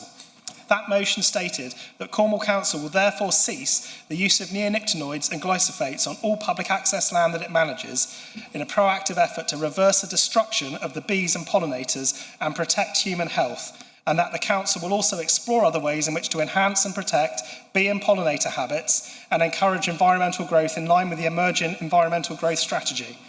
Since 2016, I've become even more enthusiastic about our pollinators and their importance to our world, having worked with my parish councils and groups like Three Bays Wildlife to improve habitats to better support them, as well as giving presentations at local schools and groups about the importance of bees and the really positive work Cornwall Council was doing in this area. It is something I've always been proud to back Cornwall Council in, whatever the administration. The proposals to reintroduce glyphosates changes all that. Firstly, let me make the point, I have no issue with the Council taking steps to better maintain the public realm. What I do object very strongly to is the use of harmful chemicals such as glyphosates when carrying out this weeding. Better maintenance of the public realm should not be at the expense of the reintroduction of harmful chemicals to our environment, and in particular what appears to be completely rolling back the universally praised measures I was so pleased to support and see introduced with strong cross-party support in 2016. I think it would be an understatement to say that these plans, coming out in the manner that they have faced strong opposition from all over Cornwall.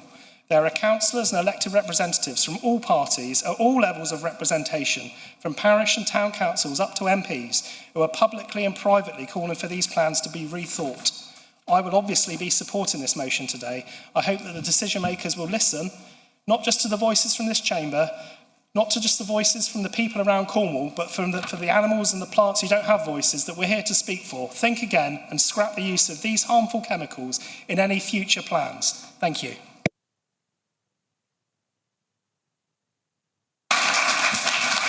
Thank you. Councillor O'Connor, followed by Councillor Barker. Thank you, Chair.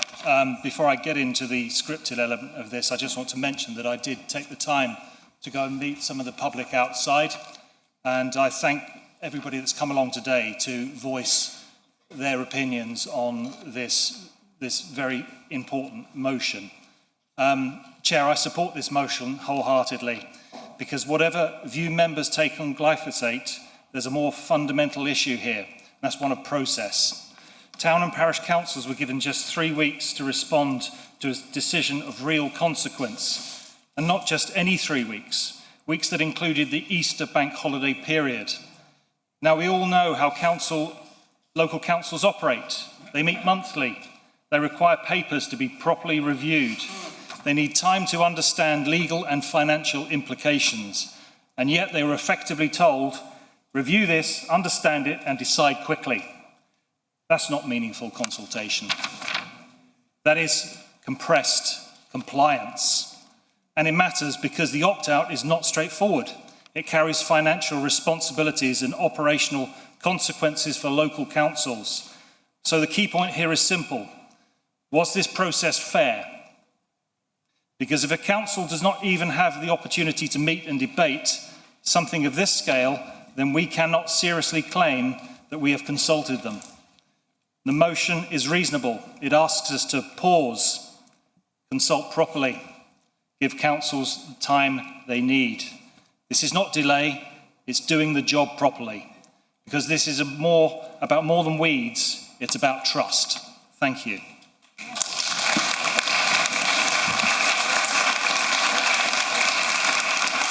Thank you. Councillor Barker, followed by Councillor Alvey.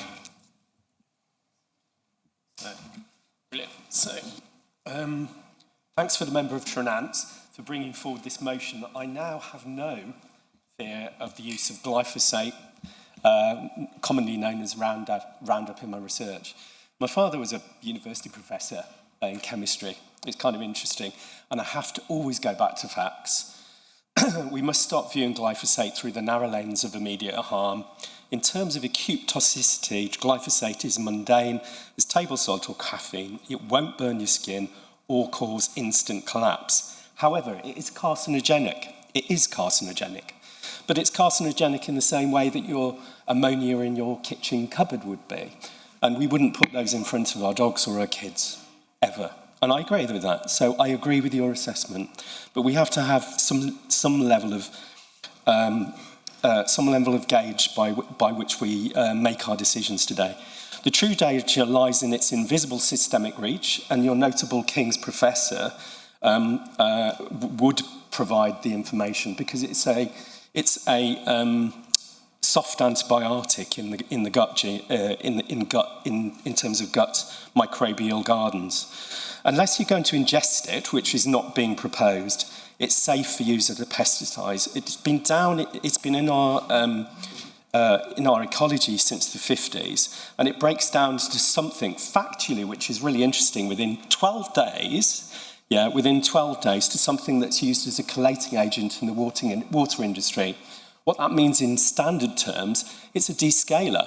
People add it to water, right? To tanks and to pipes to stop descaling. We have to stop scaring people, and I'm sorry, guys, I didn't come into politics to be liked. I came in to be factual, right? And for every 200...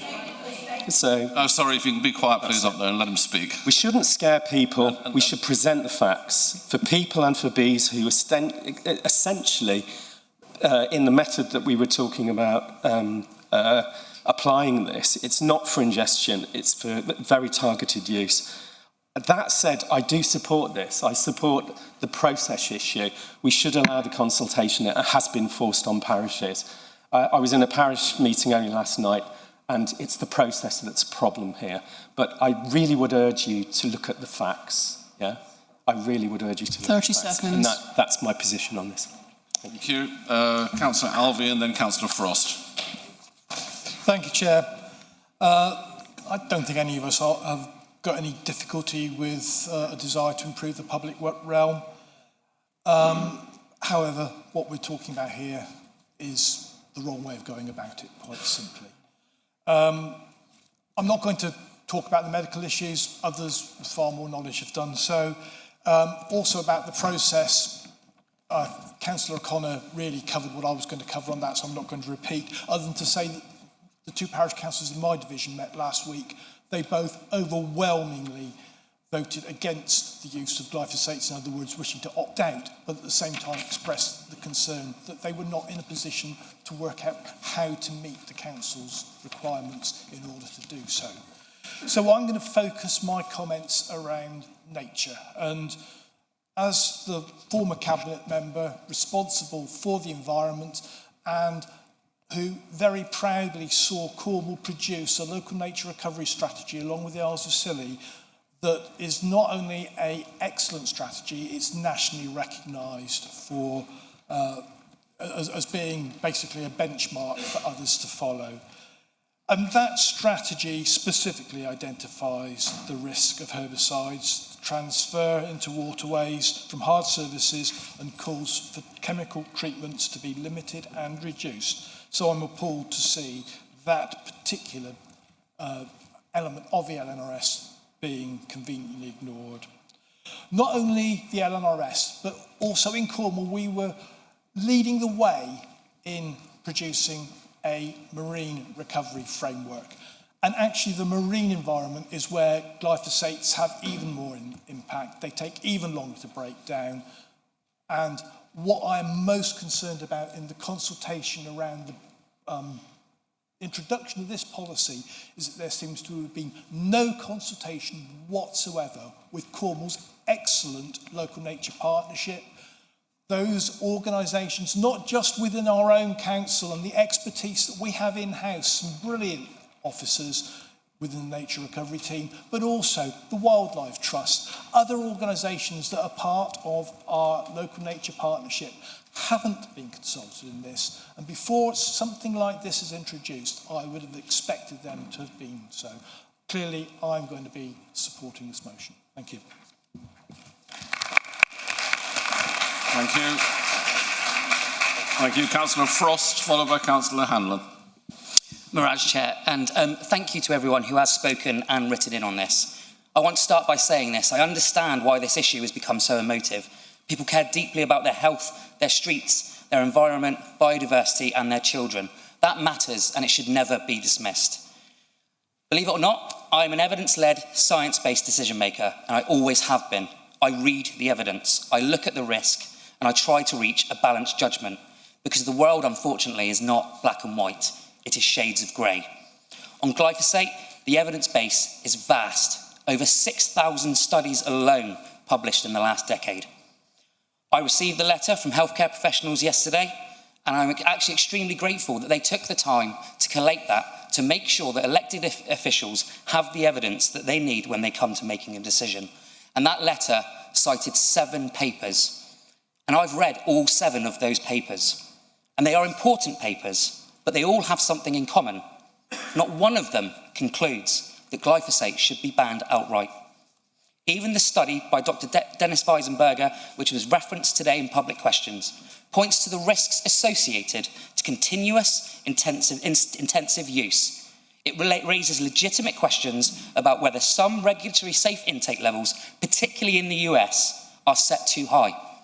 I completely agree with that, and that deserves continued scrutiny. The Health and Safety Executive itself doesn't recommend an accumulated daily intake level, and that tells us that that is an area that must be kept under review. But questioning dosage levels is very different from saying something should never be used at all. Which brings me to an important reassurance. I recognise the level of concern shown through the petitions, but we are not reintroducing widespread spraying. We were never planning to, and we will never do it. The Public Realm Improvement Plan was a mixed method approach, with the vast majority of weed control being manual and mechanical. Controlled drop application of diluted solution around 40 parts water to 1 part product, which contains no polyetheoxylated taloamino, which is the real nasty stuff that has been historically paired with glyphosates, will not be included in that product.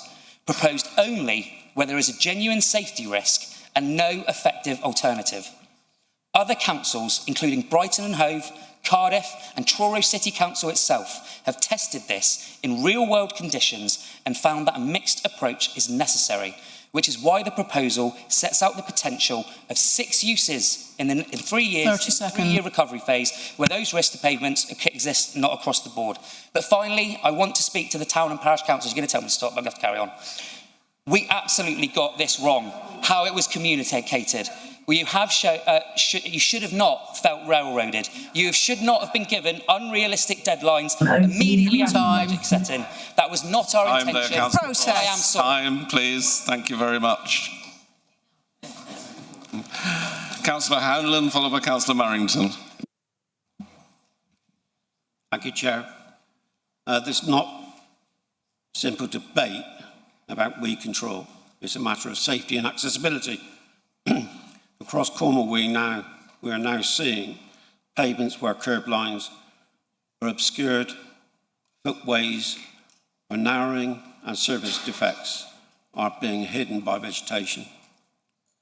That creates real risk, particularly for visually impaired residents, older people, and those with mobility challenges. Under the Equality Act 2010, we have a duty to maintain accessibility, public spaces. Where vegetation is contributing to hazards, inaction is not a neutral position, it's a failure to meet that duty. I want to be clear, this is not about returning to blanket spraying, it's about controlled, targeted approach, using the right tools in the right places, where there is a clear safety needed. However, we must recognise the underlying issues. Since weeding control was stopped in 2013, there was a need for a significant build-up of soil, debris and organic matter along the curb lines and footways. That is now the root cause of the problem. If we do not address the build-up first, through proper mechanical maintenance, including road sweeping and clearance, then any weed control, chemical or otherwise, will have only limited or short-term effect. If we are serious about inclusion, then we must equally be serious about maintaining safety, usable streets. At present, in many areas, we are failing and short. For that reason, I support the reintroduction of targeted weed control as part of the balanced prevention approach. Thank you. I'm just going to run through who I've got because people keep waving at me. Marrington, Rich, Yelland, Smith, Jenkins, Thomas Kenyon, Webb, Donathorne, Dwelly and Hewitt. If I haven't called your name out, put your hand back up.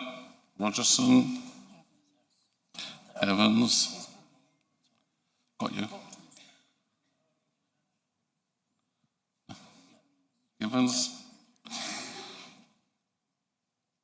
Okay, thank you. Councillor Marrington, followed by Councillor Rich.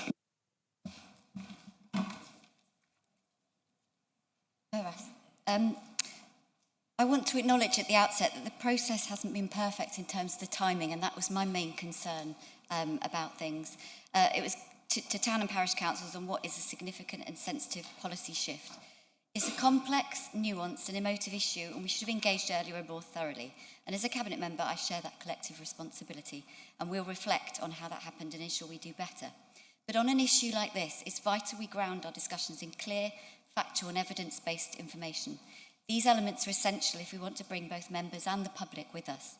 It's also clear that public concern is real. The speed and scale of petitions demonstrate that very powerfully. We must respect that and we must listen. But we also have a responsibility to weigh the concerns alongside the evidence and practical realities we face in managing our public realm. There's an opportunity here. Members of the public were probably not aware that some towns and parish councils already use glyphosate, for example, as a weed treatment, and have done for years. Supermarkets do often too in their car parks, and farming, of course, glyphosate is used widely. Cornwall Council currently uses it on invasive species such as Japanese knotweed. It's important we look with clear eyes at this issue and not just treat Cornwall Council as a sole bad actor here. So I'm speaking today both as portfolio holder for public health and personally as a mum, dog owner and resident. I understand why people feel uneasy about glyphosate, and it's right those concerns are taken seriously. So firstly, this isn't a return to widespread routine spraying, and that's important. It's for minimal, targeted and tightly controlled dilute droplet use, only where necessary on the urban highway. The evidence available, including advice from our Director of Public Health, indicates that when glyphosate is used in this restricted way by trained professionals, the risk to the public is very low. The most significant harms cited in research relate to long-term, high-level occupational exposure, not the short-term, low-level exposure associated with this kind of targeted use of minimal, short-term, and it's far below levels linked to the harm in studies. At the same time, we can't ignore the risks of inaction and need to examine evidence of other approaches carefully, as there are limitations with all of these, whether financially or ineffective. Hence us proposing this in the first place, because uncontrolled weed growth is damaging pavements and road edges and causing long-term costs to council. So this is a temporary intervention as part of a wider integrated approach of weed management to bring the network back under control, reduce 30 seconds over time. I hope, so used carefully and proportionally, and for a limited period, this represents a balanced and responsible approach, one that recognises public concern, is guided by evidence and responds to the practical challenge we face. I think this is an opportunity because of the public concern that we can get something that works for everyone, give that opt-out if towns want to not do it as well, and work out how we do it with voluntary measures, all sorts of things like that. Thank you. Councillor Rich, followed by Councillor Yelland. Miraz, thank you, Chair. So for a very long time, even before I was a councillor, I've always been very concerned, very sceptical about the use of synthetic chemicals, artificial interventions in our environment, especially in things like agriculture. And I think farmers, probably since the 50s, a lot of pressure has been put on farming to boost yields and all the rest of it. And as a consequence, chemicals have got into our environment.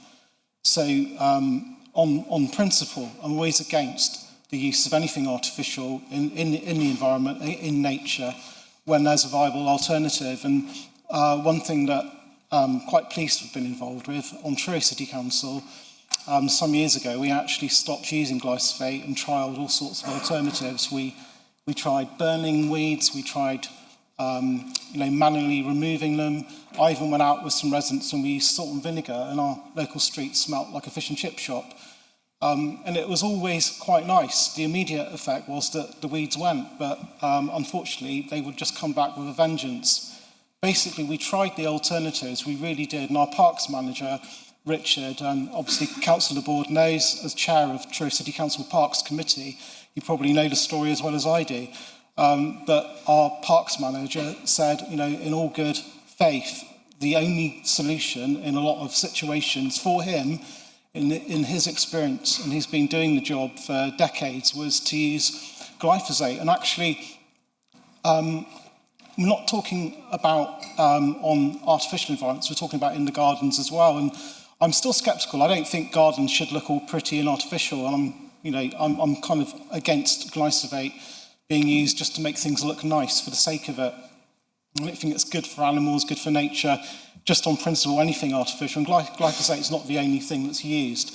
More stuff is. So, what this proposal from the administration is to use it on completely man-made synthetic environments that have already been, where nature has already been suppressed. The minute you put concrete down or tarmac, you are just basically blocking that area out. So the way I see it, we're maintaining that intervention with, as other people have said, they've explained, it's not spraying. 30 seconds. So, yeah, and as Councillor Marrington said, it's being used across Cornwall in far greater quantities in many other situations. For example, Network Rail have a special weed killer train that goes around at 30 miles an hour squirting the stuff out over the ballast and everywhere else. So it is being used elsewhere, I would say, with much greater, in much greater quantity. Thank you, Chair. Thank you. We're just over half an hour into something that's scheduled for 45 minutes, so can I ask people to be succinct, please? Councillor Yelland, followed by Councillor Smith. Thank you, Chair. So I'm not going to echo the concerns that have been already raised today by other members here or the public today. Those arguments have been clearly set out and well made. What I want to do instead is draw attention to two further points and suggest a couple of additions to the motion which I believe will help strengthen it and ensure good decision-making by the Council. So my concerns are around financial discipline, risk management, and how this administration is taking decisions. At present, there has been no public consultation, and this motion is quite rightly calling for one to take place. At the same time, there is acknowledged regulatory uncertainty, with a further decision from the Health and Safety Executive expected later this year. In that context, I believe that committing public money to a 3-year programme too early would be irresponsible. So my first addition would read as follows, that pending completion of the public consultation and Cabinet's consideration of its outcome, no significant additional expenditure, capital investment or long-term contractual commitment related specifically to glyphosate use or application methods be entered into. Now, that's not to say I necessarily oppose the use of glyphosate. I'm not entirely convinced one way or the other yet, and I'd love to have more chance to look at the actual evidence. It simply ensures that the public money is not committed before the Council has the evidence and consent needed to make an informed choice. So the second addition I would like to add is about preparedness.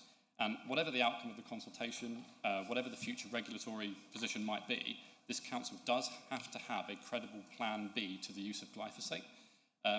So therefore my second amendment would be that officers be requested to design and carry out limited, locally controlled trials of non-glyphosate weed control methods on representative sites with clear cost, effectiveness and safety data reported to Cabinet alongside the consultation outcomes.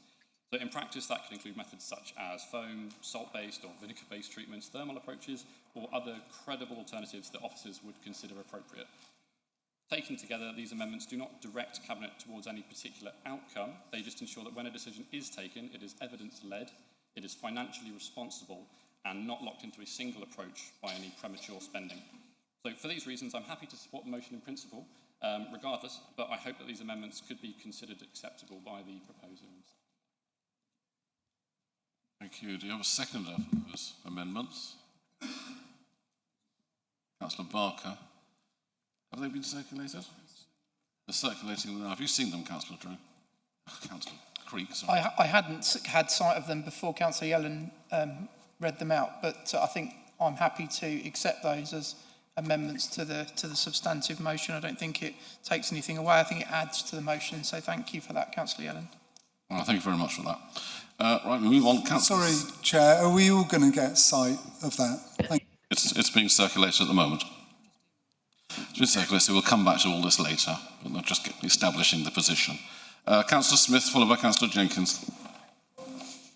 Thank you, Chair. I think there's no denying that Cornwall has a visible and growing problem with weeds damaging paths, curbs and roads. Left unmanaged, this doesn't just affect how places look, it shortens the lifespan of the infrastructure and increases long-term repair costs. Glyphosate sits right at the centre of this debate. It is a product that raises legitimate environmental and health concerns, and these concerns shouldn't be dismissed. At the same time, it remains a legally approved herbicide in the UK, and when used by councils, it is applied under strict regulations with trained staff, appropriate PPE, and within defined limits. The key point here is that the current approach appears to be a stopgap, not a permanent strategy. Simply removing glyphosate tomorrow without a workable alternative risk allows the problem to escalate, leading to higher costs and reduced accessibility and the detrimental effect on public spaces. So the challenge is a practical one. If we want to move away from glyphosate, we need to be clear about what replaces it. Mechanical removal, hot foam, steam treatment, and increased manual labour are all options. But each comes with a trade-off in cost, effectiveness, the carbon input, and the scalability across a county the size of Cornwall. This debate should be framed as for or against its absolute terms. It should be about how we transition responsibly, balancing environmental concerns with the need to maintain safe, usable infrastructure. If there is a better long-term solution, now is the time to bring them forward with clear evidence on cost, delivery and its outcomes. Good intentions alone won't maintain Cornwall's roads or pathways on a workable funding plan. Thank you, Chair. Thank you. Councillor Thomas and Kenyon and then Councillor Gibbons. Sorry, I've skipped ahead there, sorry. Councillor Jenkins. Managed to cross you out even. I think that's about the third time you've missed me out, Chair. So, Moraz. I'm very sad that we're standing in this chamber talking about this. This is not the way to do business, in my view. Glyphosate is a toxin. Anything's a toxin at the right dose level. We need to understand the issues with just coming up with a decision to do something. We haven't seen the job spec. We haven't seen how, over 3 years, how many times, all those sorts of things. None of that has been presented to us or to the parish and town councils. It's the wrong way of doing things. I mean, my background is I've worked with glyphosate for many years of my life. I've done research in the control of Japanese knotweed and nasty invasive weed, which can't really be controlled without glyphosate. But that's not the same as weeds on pavements. Weeds on pavements globally across Cornwall is not the same as dealing with targeted issues. We already have a policy where we can use glyphosate for targeted issues. We shouldn't be trying to just have a global solution. The chemistry of this is interesting. People keep talking about, well, it's only on hard surfaces. Well, glyphosate is broken down by soil microorganisms. It's not broken down on hard surfaces because you don't have the same level of soil microorganisms. Glyphosate is broken down in soils, it's not broken down in water. You put glyphosate on a hard surface, yes, it might dry out, Councillor Dwelly, but then when the rain comes, as it surely will in Cornwall, that gets washed into the waterways.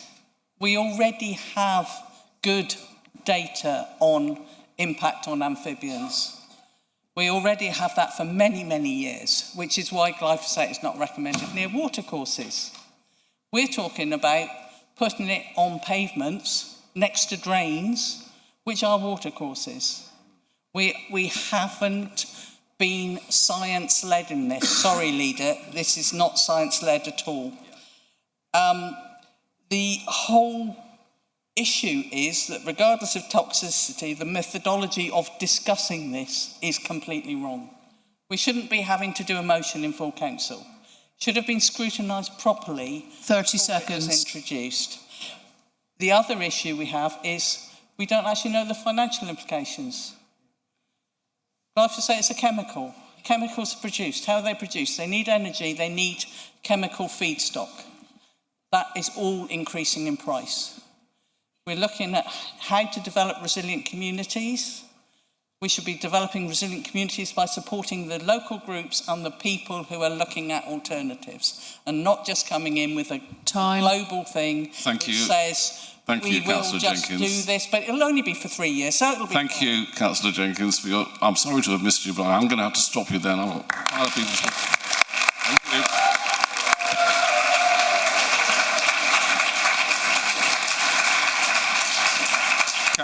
Councillor Somerton Kenyon and then Councillor Gibbons. Thank you, Chair. This motion goes to the heart of how we make decisions in Cornwall and whether we bring our communities with us when we do so. I support it, and I do so with conviction, because this is not simply about weeds on our streets. It is about trust, about public health, and about whether we, as a council, remain consistent with the commitments we have made to our residents and to our environment. The proposal to reintroduce glyphosate is, as the motion sets out, a significant policy reversal, one with real ecological, health and democratic implications. Over the past decade, Cornwall has taken pride in leading the way on environmental responsibilities. We have declared climate and ecological emergencies. We have adopted a nature recovery strategy. We have supported pollinators, and we have reduced chemical use across our public spaces. This decision risks undermining that progress. Now, I want to be clear. This motion is not about neglecting the public realm. Clear, safe and well-maintained streets are a core part of our responsibility as a council. And that is an issue that residents regularly raise through casework, correspondence and local meetings. The question before us is not whether we manage weeds, but how we do so. Because this is also about people. It's about what we are prepared to apply in the places where our children play, where our families walk, and where our pets live their daily lives. The evidence presented raises serious concerns about potential links to serious health conditions, about impact on biodiversity and waterways, and critically about whether this approach actually solves the problem at all. Because killing weeds chemically does not address the underlying build-up on soil and debris. Without tackling the root cause, we risk locking ourselves into a cycle of repeated chemical use rather than delivering a sustainable long-term solution.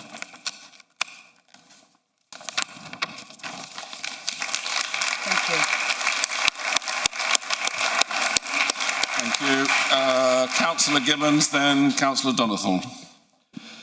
Thank you, Chair. I'd like to propose some amendments. They say fools rush in. This is the first amendment I've brought to this chamber, and I approach this motion with great respect. So why am I doing this? Well, because this proposal first crossed my desk a while ago, and my reaction was great. It's about time this council put energy and resources into fixing real everyday problems that residents raise with us, and constantly. Overgrown footways, gutters and channels choked up, drains not doing their job, surfaces breaking down. And this isn't just about how a place looks. In some locations, unchecked growth and build-up is doing real damage to our highways and creating new issues for us to deal with. But understandably, perhaps, the whole debate seems to be focused now on a single issue. The original intent of this programme, and it's a bold programme, has got lost in the noise. And the result is that a lot of people that I've spoken with seem to be holding the wrong end of a different stick.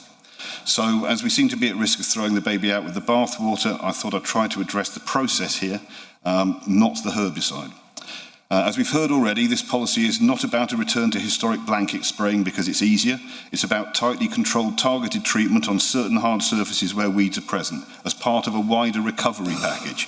It's not about dismissing environmental concerns. It's about being honest about the trade-offs and putting clear safeguards, clear scope and proper accountability around what's being proposed. And it's not for the convenience of the contractor, it's for residents, safer, more accessible streets and pavements and protecting our highway assets. Residents have been telling the council for years about the steady decline in standards in their areas.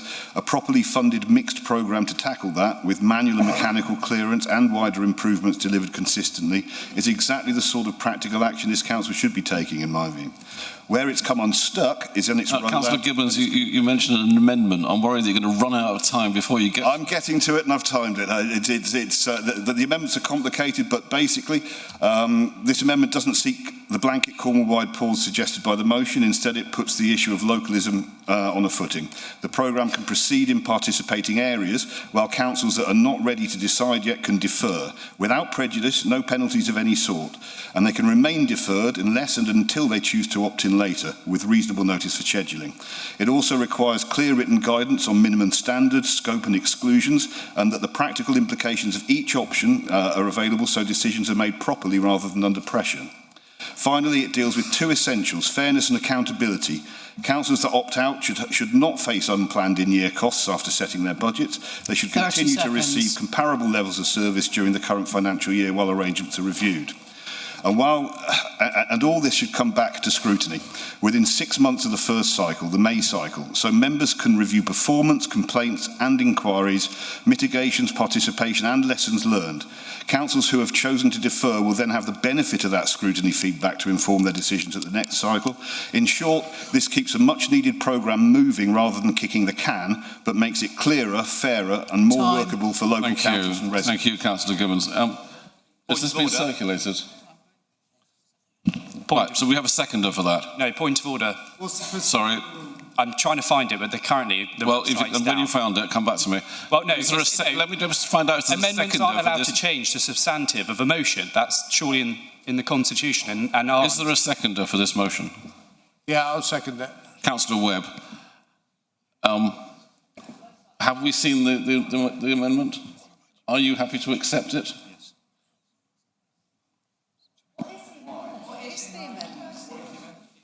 It can be circulated like the other one was. I assume the amendment had been circulated, Chair. Put the amendment up there. I'm getting nods from some corners and hands up in others. It's an extraordinary, colleagues, it's an extraordinarily complex... Sorry, hold on, we'll sort ourselves out. OK, you sort yourselves out and then come back to me. The amendment has been circulated. In a minute, Councillor Creek can look at it and tell us what he's doing, whether he accepts it or no. In the meantime, I'm going to carry on with the speakers. I've got Chair, as a point, I did circulate the amendment to Councillor Creek last night. I apologise that it was late, but it did go out. Just before midnight, Chair. Thank you. I'll carry on with these five. Working till 2.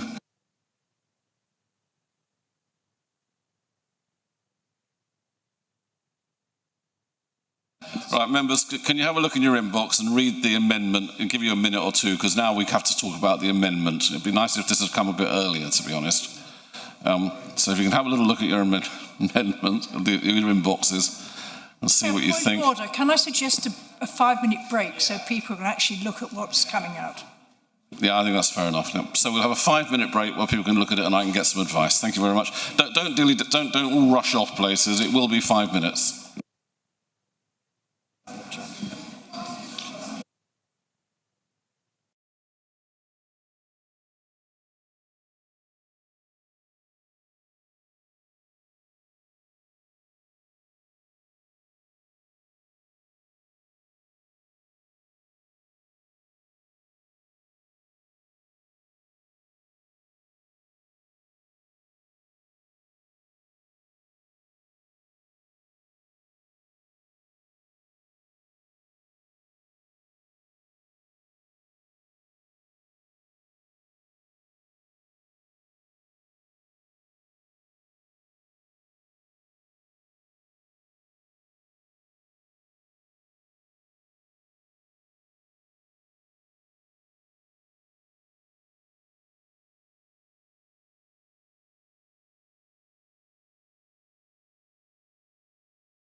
Right, thank you, members.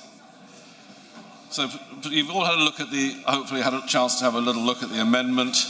We're now discussing the amendment rather than the initial motion. I'm going to give the people who I already had on my list the opportunity to speak on that if they wish. But anyone else can now put their hand up if they want to speak on the amendment, and we'll... Can I just mention a point of order, Chair?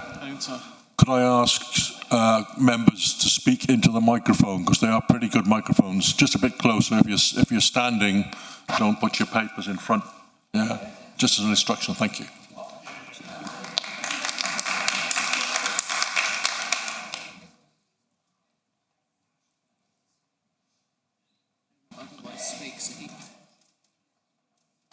Councillor Creek, you'll be the last speaker. You're coming at the end. We're 3/4 of an hour into 3 hours of... What's wrong? There's a microphone on the back there. We're 3/4 of an hour in, so if we can be as succinct as possible, and as I've been told, please speak into the microphone. Some people are standing up, we can't hear what they're saying. So, Councillor Donaldson, followed by Councillor Dwelly. Sorry, Chairman, are you asking me to, because I wanted to speak on the motion. You're asking... Okay, I'm giving you the opportunity to speak on the amendment. We're speaking on the amendment now, but I'm just carrying on with people in the list I've got. But if you want to come in later on, that's fine. That's great. I think it's a wrecking amendment. I think it goes against the grain of the motion. I encourage councillors to vote against it. Thank you. Thank you. Councillor Dwelly, followed by Councillor Hewitt. Thank you very much, Chair. I'm going to sit down for this, if you don't mind. I am speaking to the amendment, and I'm going to say, as another Cabinet member, that I do think mistakes have been made about this process. I do think towns and parish councils should have been given more time, especially during they've been setting their budgets and all that. And I think Mark Gibbons, Councillor Gibbons, has really put forward something that helps fix that, which is important. And I thank him for his work on that. It's a very moderate and very well thought through proposal, which I think will answer many people's concerns because it doesn't force things on local councils at the wrong time.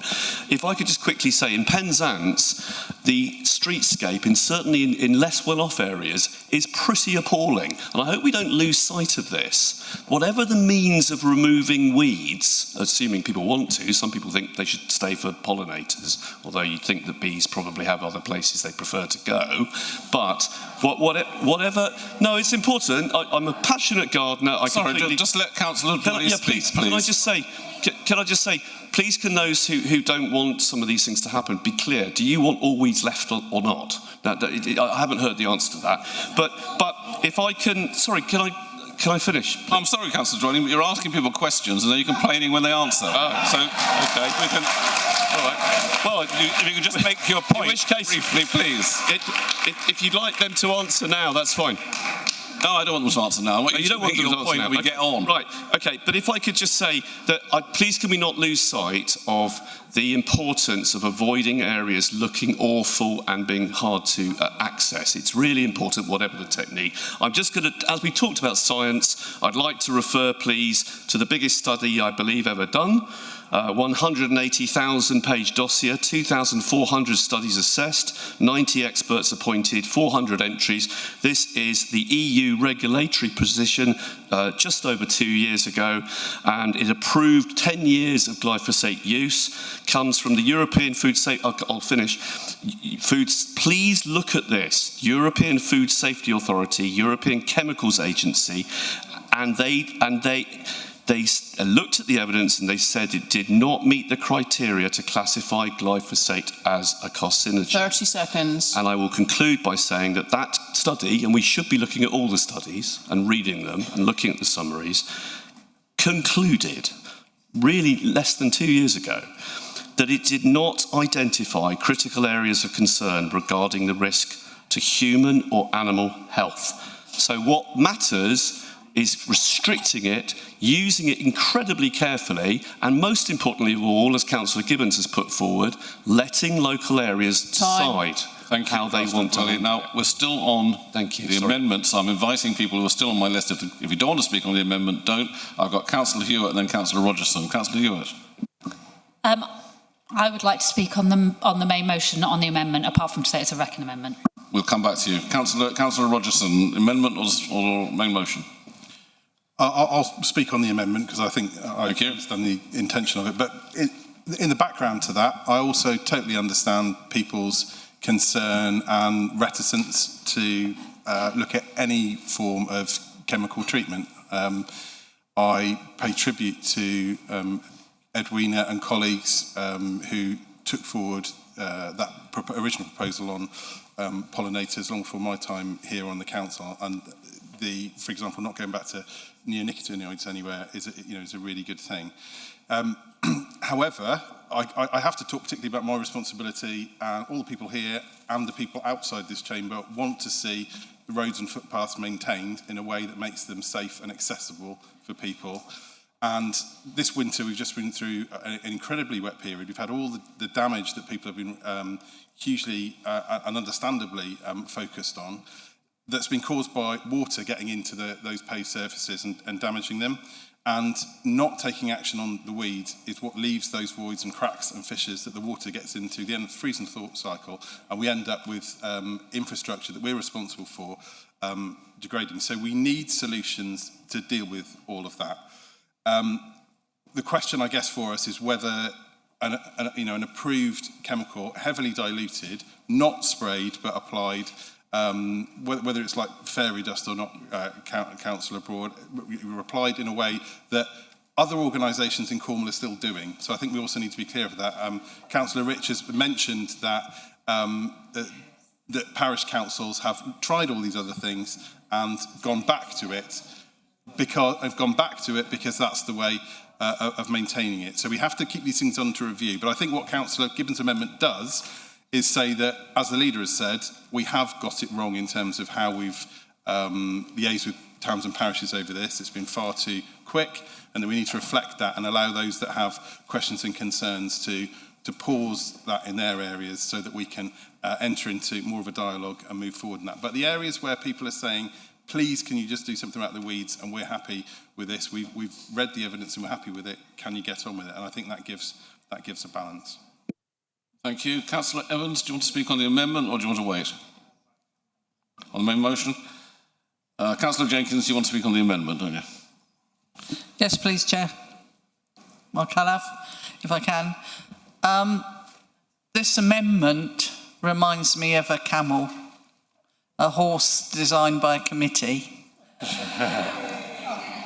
It's recognising some of the issues which have already been highlighted in the motion. The motion doesn't lay down the timescale for scrutinising what should happen, but it says that there should be proper consultation. I feel this is really a sort of backtracking, wrecking amendment just to cover face. We have had no, as I said before, we have had no specifications on what we're talking about. We're talking about a local deferral of the first herbicide application cycle is what's talked about in this amendment. What happens with the second herbicide application cycle? What happens where a parish council is already using herbicide but decides to stop? What alternative specifications are being put in place?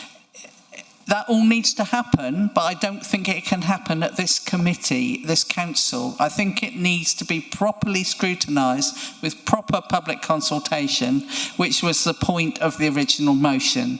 So I do feel this is just a wrecking amendment.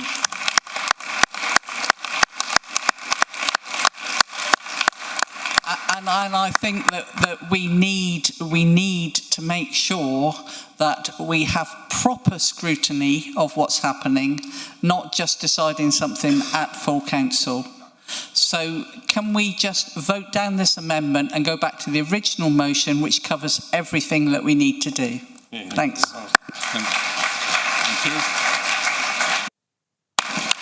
Chair, Point of order, please. Constitution 14.6 amendments to motion says that we should have had 5 clear working days sight of this particular amendment before it's to be debated in this chamber. Can I have some advice on that, please? Yep, Monitor Officer, give some advice. The rule actually specifies that in certain circumstances, the chairman, following consultation with the monitoring officer and group leaders, reserves the right to request that amendments to specific items are submitted in writing 5 clear working days. So the chairman had not made that ruling, so therefore that rule does not apply. All right, thank you. Councillor Painter, followed by Councillor LeBroy. Thank you, Mr. Chairman.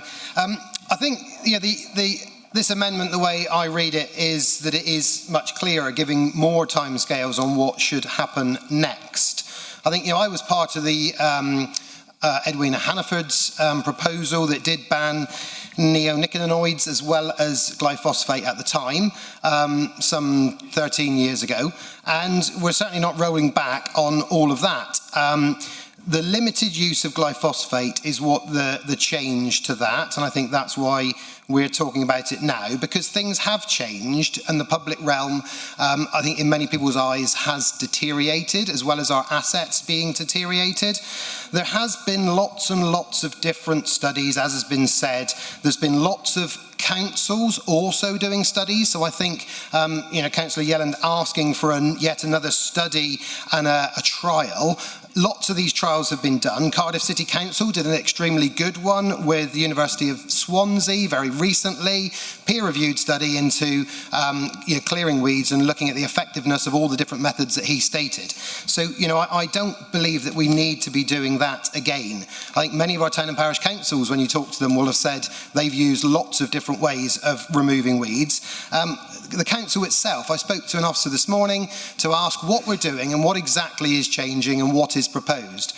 And he talked about where we've hand cleared tons of green weeds from our assets in areas around Cornwall, and we've looked at how that has regrown, what it's done, whether we can afford to keep doing that across Cornwall or not, and how we deal with those invasive species where you pull it away, the root stays there, or you cut it, and the root is very deep and is very difficult to kill.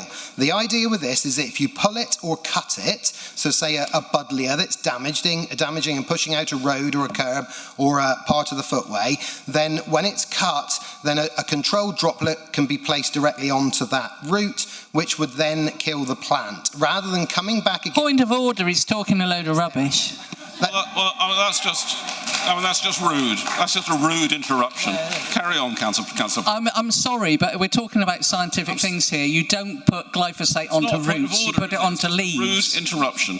Carry on, please, Councillor Painter. I was told by an officer about how that works. So I think there's lots that's been done. There's lots of misinformation around. I think, like others that have said... 30 seconds. This has been... Sorry, can we be quiet and allow people to speak? We've been going on for, an hour and a half almost. I'm looking to draw it to a conclusion. Let's listen to Councillor Painter. I've got a few more after that, and we'll see where we go. Just finally on town and parish councils, we did get this wrong of how it was communicated. They should not have felt railroaded. They should not have been given unrealistic deadlines just after budget setting. That was not the intention, but the intention does not take away the impact. Town and parish councils deserve time, clarity and genuine choice, which is what the amendment will offer. Whatever the outcome today, we will review this process, extend timelines where needed. Thank you. Now Councillor LeBroy, followed by Councillor Webb. Thank you, Chair. These difficult debates are always stirring, aren't they? And the reason that we end up having difficult debates is probably because there's no clear answer, or perhaps we divide into two camps that are of different opinions, and I think that certainly is the case today. I'm always very interested as a councillor in looking and thinking about what I believe the silent majority is. And I absolutely have been contacted by many people who are absolutely passionate about not using glyphosates, but I have equally had a few emails from people who say they're not willing to join the online debate, and they're pleading with me to actually control weeds by use or limited use of glyphosates, but they don't want that opinion to be in the public domain because they're scared of the reaction they might generate. So that silent majority is always in my mind. I am supportive of the motion, principally because I believe it gives local communities the choice and time to consider their position and to implement as they wish or may not wish to do so. Thank you. Thank you, Councillor Webb, then Councillor Mitchell. Yeah, thank you. I'm talking for the motion as seconding it. I think this does give the extra time. I think we have messed up on this with the communications and given the amount of time, given it over Easter and things like that. I think many parishes, including Truro, when it was changed, 10 years ago, tried many other alternatives. And I think this amendment gives them time to feedback as well what they did and how different things work.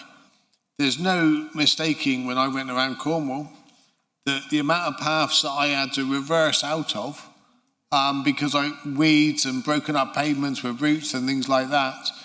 We do have a public access problem in Cornwall, and we do have a legal duty to keep them open. And it does become very expensive. So I think these amendments are sensible. It's the middle way, what Buddhism would say, between spraying everywhere and doing something that's sensible on the other side within the means that we've got. And I think that's important. We haven't got an army of people to go out all the time. And when the parishes were given these maps, I will say, when I sat in the committee room, we thought that the maps were pretty much going to be sprayed on every route, with the droplets and all that explained. We didn't realise it was a matter of where mechanical weeding can be done with manpower, that will be done as a first front. Where it's particularly troublesome and that doesn't work, then as a last resort, we will go to the droplets. And I think that's important to communicate. And I think what this amendment does is give the time to work with the parishes that have tried these different ways and vice versa. Thank you. Councillor Mitchell, then Councillor O'Connor. Thank you, Chairman. This is a hard debate. There are most definitely entrenched positions, and I don't think how much we debate it will change anybody's mind. Unfortunately for me, I am in the middle.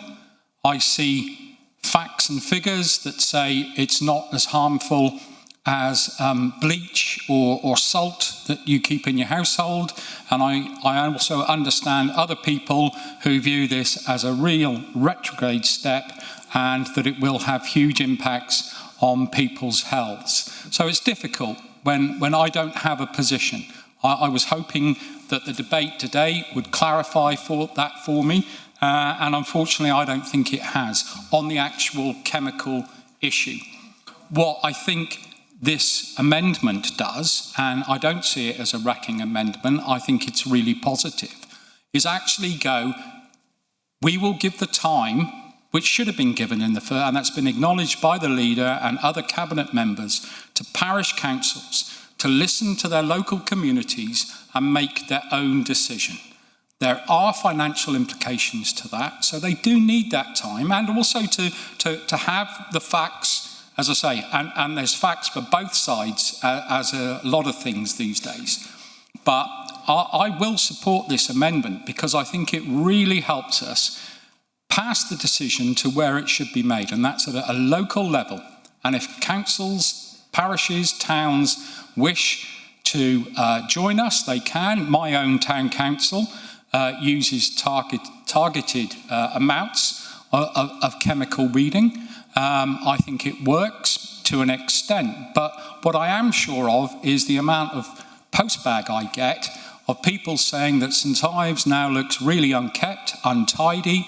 What are you doing about the pavements? And we're now having officers tell us it is actually having an impact on the infrastructure of pavements and roads. So we do need a solution. I don't think what has happened in the last 30 years has worked. I don't believe Cormac has been doing a great deal of mechanical weeding. So falling back just automatically on chemical weeding should not be our default position. I really want local communities to listen to the public, listen to their 30 residents, seconds. and make an informed, balanced decision. And I think this amendment allows that to happen, and I will be voting for it. Thank you. Councillor O'Connor, then Councillor Creek. Thank you, Chair. I've just spent 5 minutes going through what is a very detailed and well thought out amendment, and it's clear to me that this has had some preparation and some time with which to generate it. I don't feel comfortable in digesting this in 5 minutes, and I don't know whether this materially changes the structure of the amendment. But what I do know, coming back to my speech on trust and consultation, maybe the reason that this council is under scrutiny at this time by the public is that, as the leader has kindly said, that the communications have not been great on this into towns and parishes. And I would suggest that the communication on this amendment has also not been that fantastic either. And one of the very reasons that the public may be so animated through the lack of time and fair consultation actually folds itself into this amendment.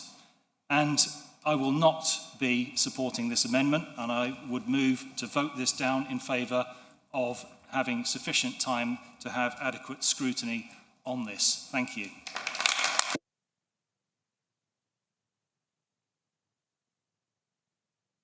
Thank you. Councillor Creek, now you have an opportunity to respond to the amendment before we go to the vote on it. Thank you, Chair. And I think we've really highlighted here that, and I think Councillor O'Connor's probably put it far more eloquently than I ever could. Receiving this a few minutes before midnight, believe it or not, I was asleep. Presented with it upon turning my laptop on when I got to County Hall this morning, and not having enough sufficient time to properly scrutinise this amendment.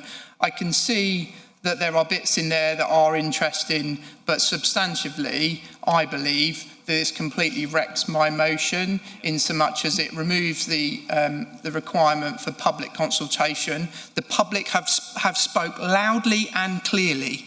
Many years ago, this council, in fact, I believe, at the time you weren't in administration, many of you, but you were in opposition, shouted loudly about 5,000 signatures on a petition about no mayor for Cornwall, saying that was your mandate for no mayor. We've got 13,000 people in Cornwall who have signed a petition saying not to go with glyphosate. So public consultation is key, and this amendment removes that. The second thing that this amendment removes is the immediate pause of any glyphosate spraying until that public consultation has happened. And so, I can't accept this amendment as it stands. And to be honest with you, it's a motion in itself. By all means, Councillor Gibbons, I'm sure, could bring that back to a future full council meeting as a substantive motion himself. As it was said earlier, my motion, Councillor Laborde's motion, is advisory only. I'm not really sure why we're playing these silly political games over something that is just advisory. And even if it passes, you guys can say no, right? So, the silly political games to try and wreck a motion that's just advisory seems like a waste of all of our time here today. With my few final seconds, I just want to thank the members of the public for coming and supporting and showing this administration how passionately Cornwall feels about this issue. Thank you, thank you. We now go to the vote then on the amendment, and the proposer of the amendment doesn't get to come back. I don't know why that is, but it's in the Constitution. We go to the vote on the amendment. So for or against the amendment.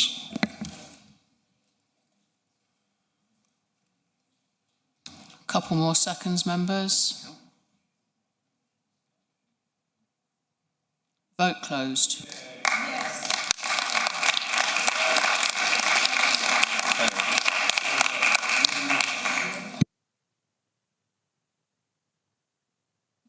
So the vote is lost, so we go back to the main motion. I've got two people who want to speak on it. Councillor German, you want to speak on it? Councillor Donathorne? Let's not go all round the houses on this. I've got you, Councillor Ewart. Let's not go all round the houses on this again. I think we've thoroughly examined it. Let's get on. Let's have these 4 speakers, and then we'll go to the vote again. Or then we get Councillor Creek gets another go, and then we go back to it. So Councillor Ewart, followed by Councillor Evans.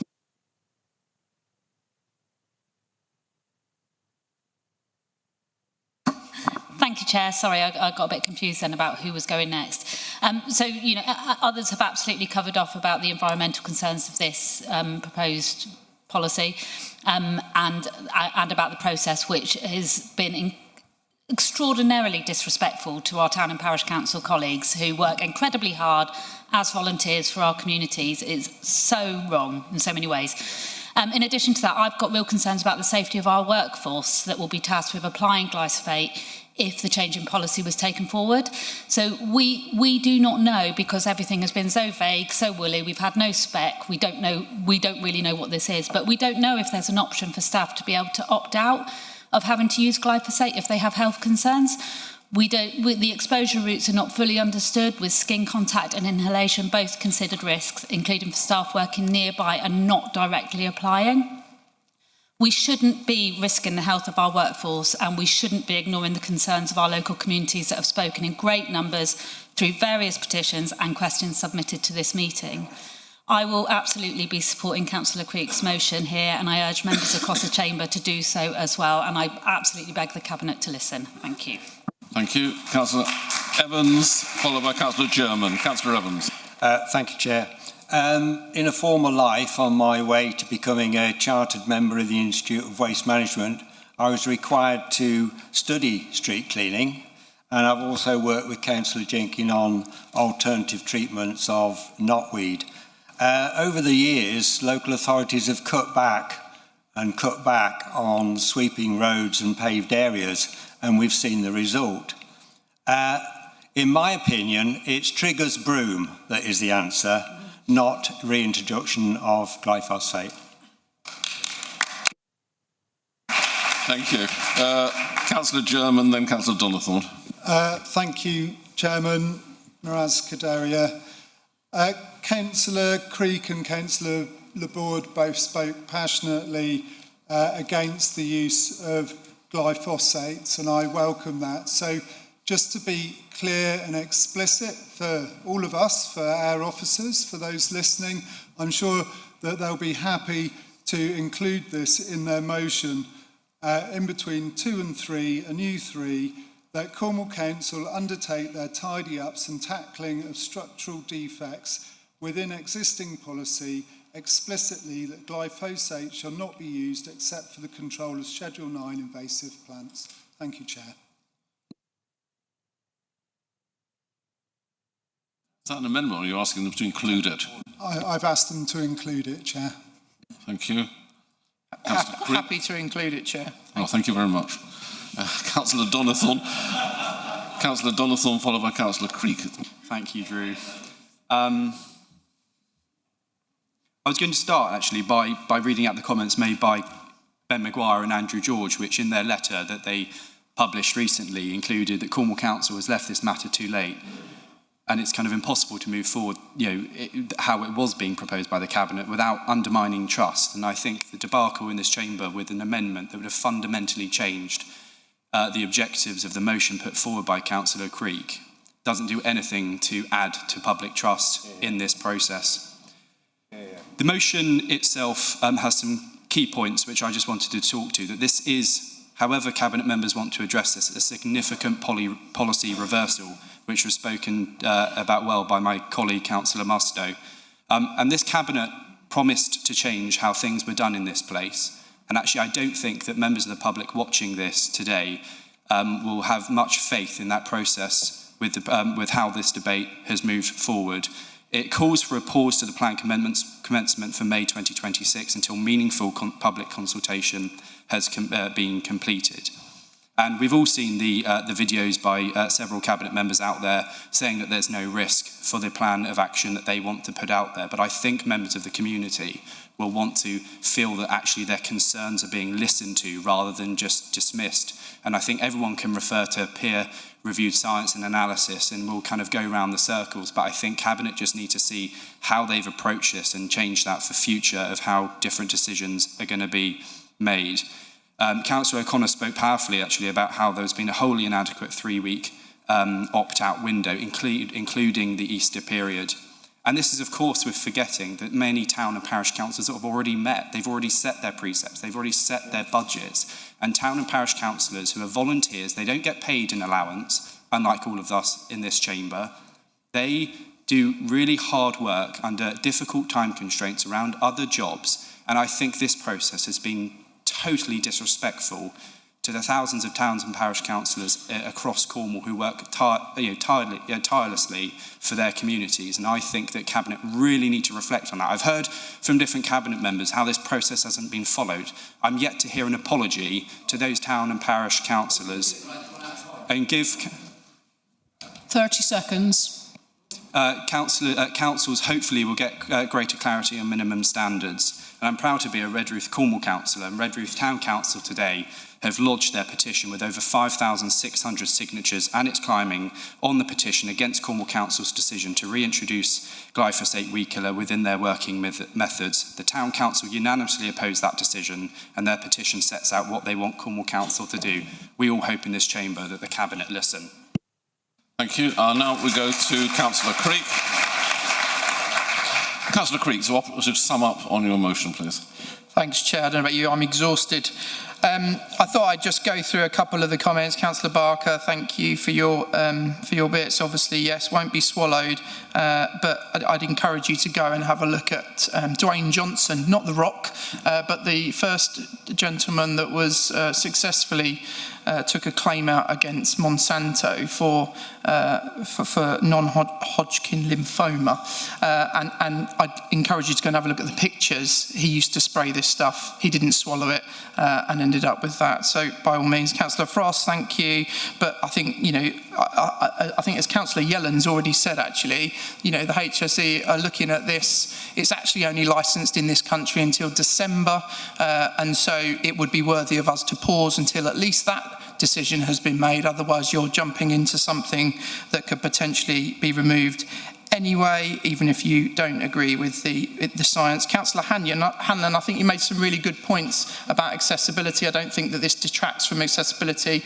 I think, we still can and should ensure that our pathways and our walkways are clear for accessible people. And I think it's shocking if that's the case, that it's not that now. And just as an example of that, if we go to zone 1s within our towns where Biffa road sweep manually hoe weeds, actually there are no problem with weeds. So I think that gives a strong argument for why manual or triggers broom, as Councillor Evans said. The risk may be low, Councillor Merrington, but the risk is still there. And I think, given what the science says about half-life of glyphosate on land being a few hours to a few days, but as soon as it hits the marine environment, it's up to a year. Clearly, we don't want that. This Cabinet got very animated a month ago at their water summit saying South West Water shouldn't be pumping sewage into our seas, and yet here we are essentially pumping chemicals into our oceans around this county. Councillor Creek, can I ask you to sum up and wind up so we can get on? I thought I was summing up. Is that not what everyone does? They go through the questions, they sum up. I want to thank everyone. You've got another 50 seconds, I'm told. Oh, well, then do I get extra time for the chair interrupting? So thank you to all of the councillors today that have spoken up, and to the many thousands of people across Cornwall that have signed petitions, and to the 200 plus healthcare workers that have written to this council telling them this is a really stupid idea and will have implications on public health, our environment and our oceans. 30 seconds. Happy to go to the vote. Anita, save yourself 25 seconds. Thank you. Thank you very much. Thank you very much. You can go to the vote in the normal way on your microphone, please.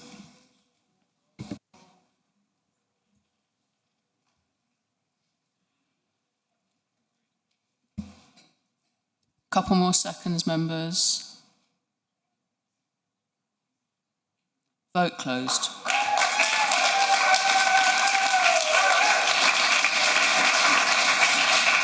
Well, that's passed fairly overwhelmingly.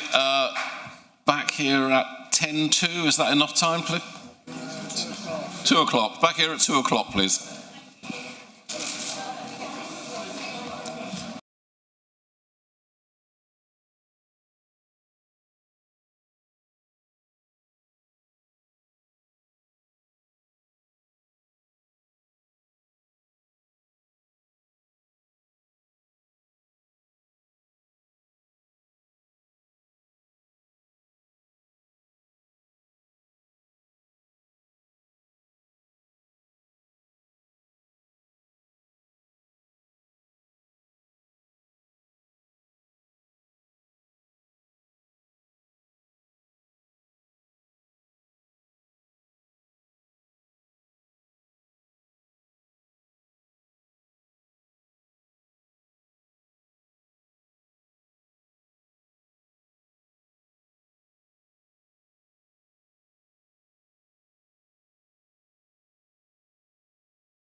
Good afternoon, members. Let's get going again.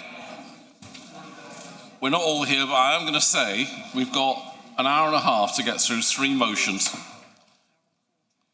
Hour and 40. I'm keeping it for an hour and a half, trying to get some speed out here. Hour and a half. So it has to be half an hour each because I don't want anyone going home disappointed. So please be succinct. Maybe you don't understand succinct, and I'll say please be short because you weren't last time, were you? So let's get on. 11.1, review of admission policies, fair access for Mevigacy families to secondary school transport. This is an advisory motion to the Cabinet or individual Cabinet member, and if approved today will not bind them but may inform their future decisions. I will ask Councillor Mustoe to propose and Councillor Ewart to second the recommendation set out on page 137 of your agenda pack. Councillor Mustoe. Thank you, Chair. The issue around secondary school transport for children from Mevigacy to St Austell is of great importance to families in my area. Essentially, the problem is this. Children from Mevigacy have to go at least as far as St Austell to Penrice or Poltaire schools in order to attend secondary school. St Austell has seen significant growth in the past decade or so. There are now estates with several hundred houses on them. Sorry, can we not have other conversations, please? Get a bit nearer your mic as well while I've got you. Okay, thanks. On multiple sites across St Austell. These are exclusively in the Penrice school designated area. There are more and more children living closer to Penrice, and these are squeezing children from Mevigacy and other communities around St Austell out. Due to the distance from St Austell, Cornwall Council funds transport from Mevigacy to secondary schools in St Austell. There is currently a bus that the council runs from Mevigacy to St Austell that stops at both schools, Poltaire first and then Penrice. But if a child applies to go to Poltaire first and not Penrice, they don't get funded transport provided under the current scheme. If they applied to Penrice and it was full, they would get funded transport on the same bus to Poltaire if this was their second choice. If you read the appendix, you will see that we are told that a public bus has been arranged to go to Poltaire. This means that families not currently getting support via home-to-school transport have to pay every day for their children to get on a bus that follows the same, often half-empty service run by the council. There has even been a situation where a sibling has had funded transport and another sibling has not. Nor a public network bus is suitable for all children, particularly those with special educational needs. This is ridiculous. The appendix also says that currently the home-to-school transport policy is being applied correctly. It is. I'm not disputing that.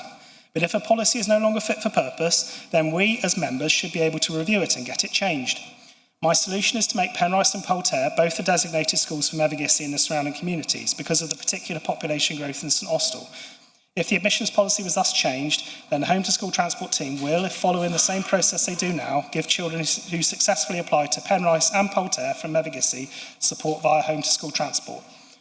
The second recommendation reflects the fact that the issue faced in Mevigacy is not unique and is typical to a number of rural communities whose children by necessity travel to larger towns for secondary education, thus exposing flaws in the Cornwall-wide policy. The appendix states that further costs could also be incurred where the council may need to address inconsistencies. Surely this should be welcomed. This policy isn't just about money, it is about providing a consistent service to Cornish residents, regardless of where they live. It should also be apparent from both my motion and the appendix that this issue is being treated as the proverbial hot potato.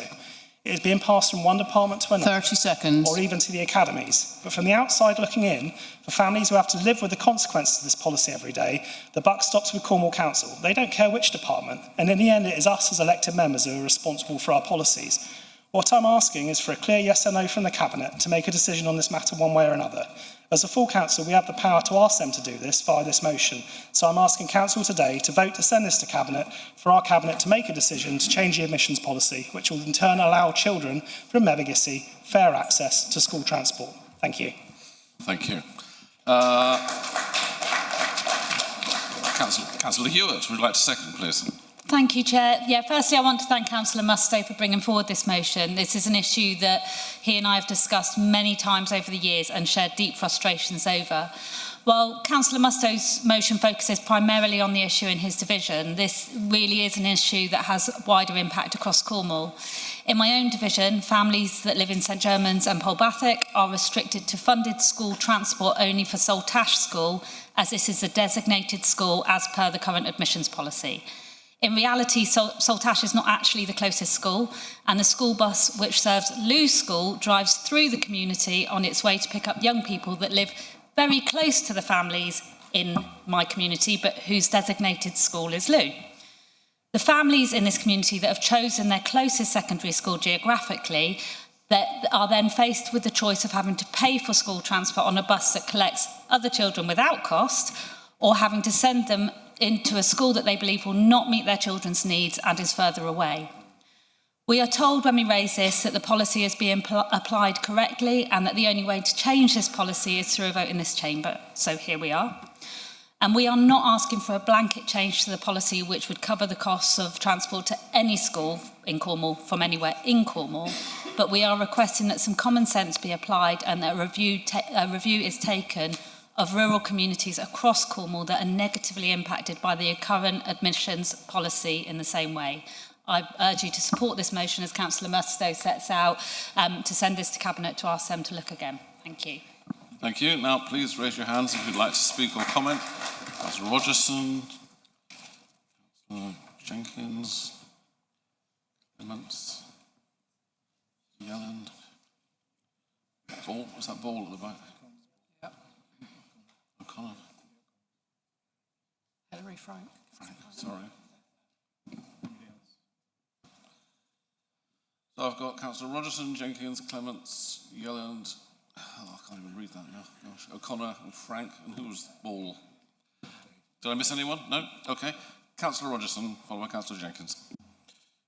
Maraz Kaderia. And thank you very much to Councillor Mustoe for raising this issue. He has been campaigning on it for a long time. He made very clear when he came to talk to me after I was appointed to this that he'd been raising it under the previous administration as well. So it's a long-standing issue. I think as Councillor Ewart has said as well, I think in her contribution, she made it clear that it is slightly broader than what's in the motion. So understandably, Councillor Mustoe has framed it around his residents and the situation there for those families.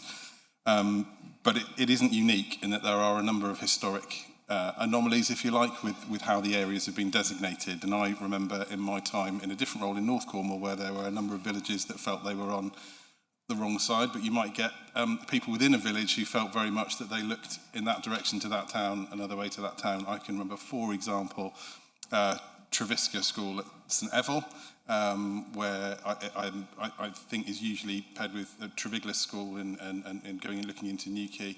But other residents there who may have moved there from Padstow very much wanted their children to go to Weybridge, which is where they'd gone or whatever. So there's similar sorts of issues there. So the system we've had is that you have a designated school that you would anticipate most young people going to. If for whatever reason that's full, then transport will be provided to whatever the nearest alternative is that they've been placed at. If we move to a system of pairing lots of schools, for example, we may get those boundaries wrong as well. So I think you do need to look at where you draw boundaries. Having said that, I think this is long overdue a look, and so I'm very happy to do that, and I think we need to do it. What I guess I have a slight issue with in the first part, which is understandably there from Councillor Mustoe's perspective, because that's what he cares most about is Mevagissi, is that even doing what he's talking about there about pairing those two would have implications for all the other villages that look to St Austell as well. And you're effectively saying that buses need to be provided from all of those villages that stop at both schools. So that's quite a big step up commitment. So I think as a motion that challenges us to do better and to look at it, I think that's absolutely fine. And so, as Councillor said, who chairs the committee, I think this is something that we probably both need to look at, the committee and the Cabinet. 30 seconds. And we should do that. The issue I particularly have is taking your situation in isolation, because I think other parents would rightly say to me, well, hang on a minute, what's going on there? So I think I'll happily undertake to review it and to look at the policy, which is a big piece of work, but we've been doing a lot about travel for in the SEND situation to look at costs and options that work better for families. So I think we need to do it. But thank you, Councillor can't Robinson. necessarily commit Thank to you. that change. Councillor Jenkins, followed by Councillor Clemens. Maraz Kaderia. I'm grateful to Councillor Mustoe for bringing this to full council. It's an issue which affects people in my area very much, and I think probably affects a lot of rural areas because, you know, it depends where you look to. You may have children going to one town or another town, almost equidistant apart, depending on where family connections are, where people are working, those sorts of things. And it seems ultimately unfair, and has been for many, many years, that if children go to one town, they get their transport paid, and that's 6 miles away. They go to another town 6 miles away, and they don't get their transport covered, even though there are buses travelling those routes for other people. So I do think it really does need a proper review. And if we can come up with a fuzzy logic or something that makes it work, then I think we should, because otherwise it's unfair on a large proportion of the population that have to pay out a lot more money just to go to the school that is essentially seen to them as their local school. So please, if you can vote for this, please do. Thank you. Councillor Clemens, then Councillor Yelland. Thank you, Chair. I won't keep you long. This is something that we did visit in the last administration, has already been said. The thing that bothers me is it affects the children that are most at risk. You know, there's a different world that we live in now. It's not like it was when this was actually written 50 odd years ago. So it does need looking at, and I'm glad that Councillor Rogerson has offered to have a review, and more than happy to support the motion. Thank you. Thank you. Councillor Yelland, followed by Councillor Ball. Thank you, Chair. I believe this motion is about fairness and flexibility. Some families are unable to get older children into Penrice due to oversubscription or because of specific SEND needs, and I don't feel they should be financially penalised for preferring Polter for younger siblings. I would appreciate some clarity around the financial impact of the motion, though, as Councillor Rogerson just touched on, because the details of the motion suggested that the costs would be negligible, and obviously that is different than what the council is suggesting. So if transport already exists and the cost impact is minimal and shared designated areas already work well elsewhere in Cornwall, including Newquay and Penzance, then I do believe this small sensible change would help keep St Austell families together, reduce stress and cost pressure, and give parents real choice without meaningful cost to the council. I'm happy to support the motion in principle, but would appreciate some clarity around the financial ramifications. Thank you. Councillor Ball, then O'Connor. Thank you, Chair. I sit on the Transport Appeals Committee, and it's probably one of the hardest committees that I sit on at this council, because the decisions that we make have the effect, and we see it straight away with a lot of families. And I do thank Councillor Mustoe for bringing it, but we have to draw a line somewhere when we're talking about home to school transport. And for as much as we're talking about pooling schools together, the policy says nearest and designated school. Now that could happen anywhere across Cornwall. So it's really, really hard to make those decisions when we're in there. And I'd like to sort of think that as the appeals committee, we scrutinise that policy when it comes to us, so that then when there is children with SENDs, and then we can apply the policy or overturn that decision at that point.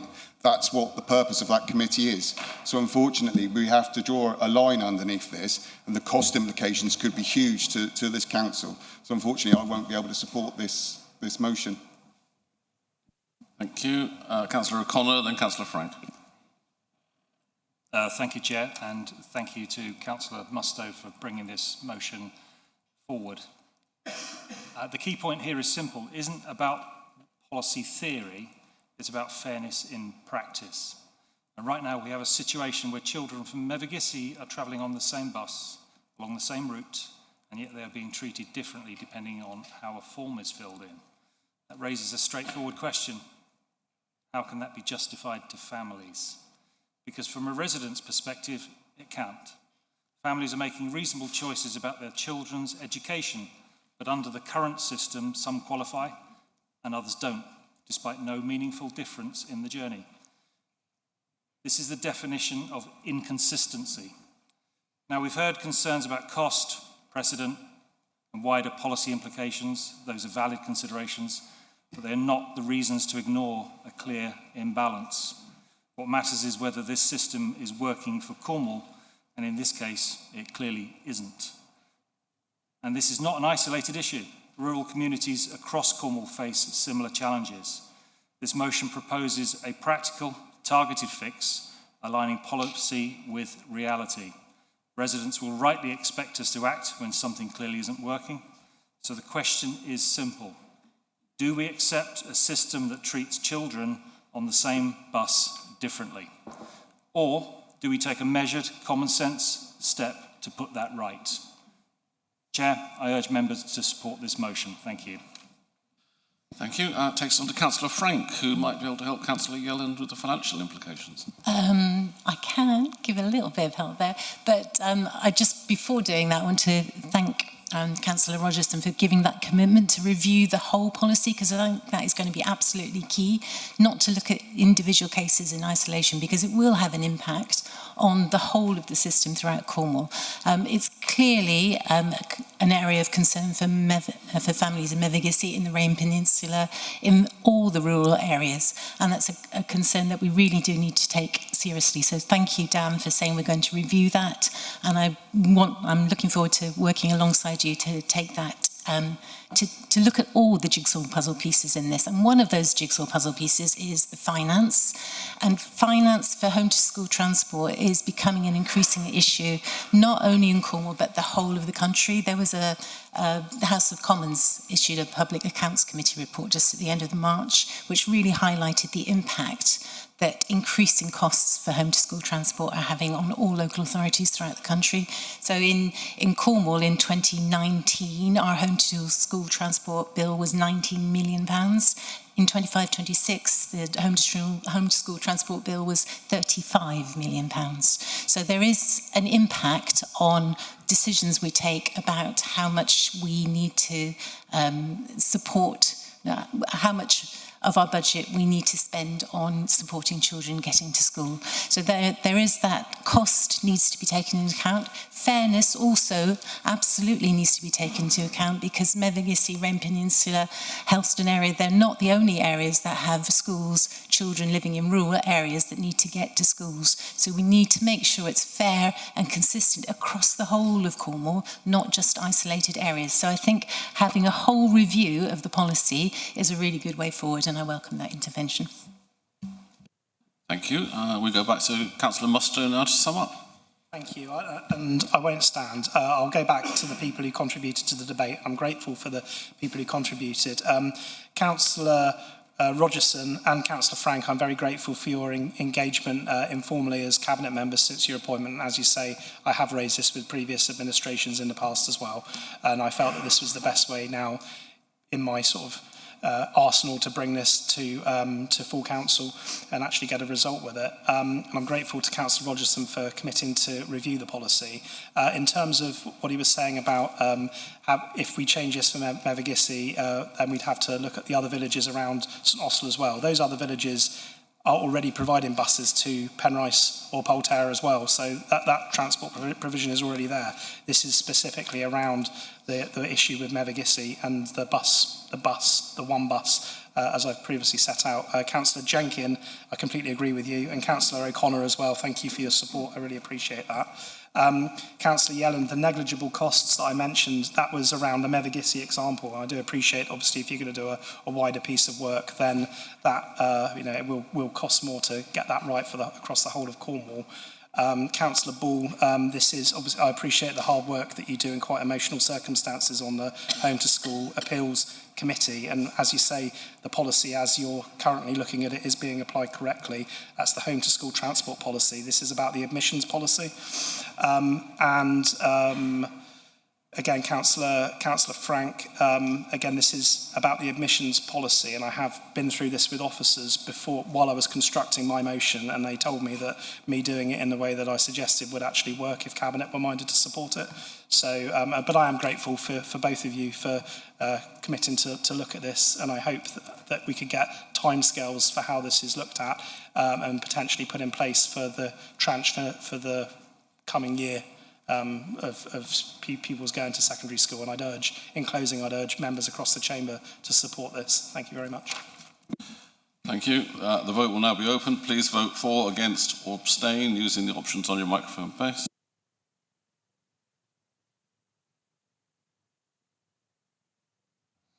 Couple more seconds. Vote closed. And that's passed.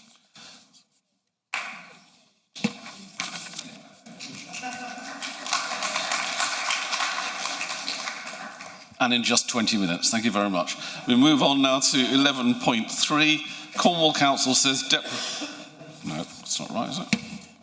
I've skipped one. 11.2, I'm sorry. Cornwall Dentistry. This motion is one...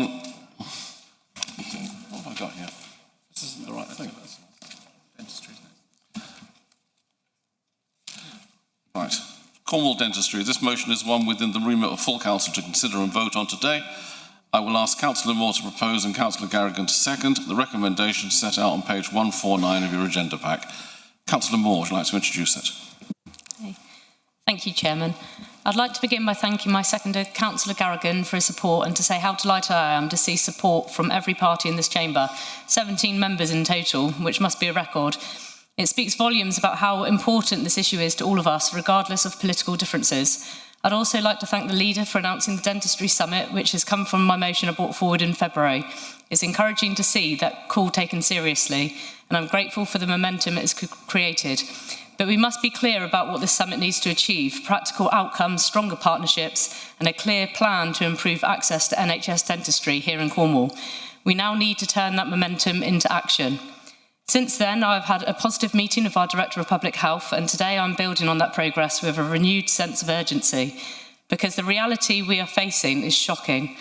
Over the past 5 years, the number of children admitted to A&E because of dental problems has doubled. Tooth decay remains the leading cause of hospital admissions for children aged 5 to 9 in England, despite being almost entirely preventable. And when we look at our most vulnerable, the picture is even more concerning.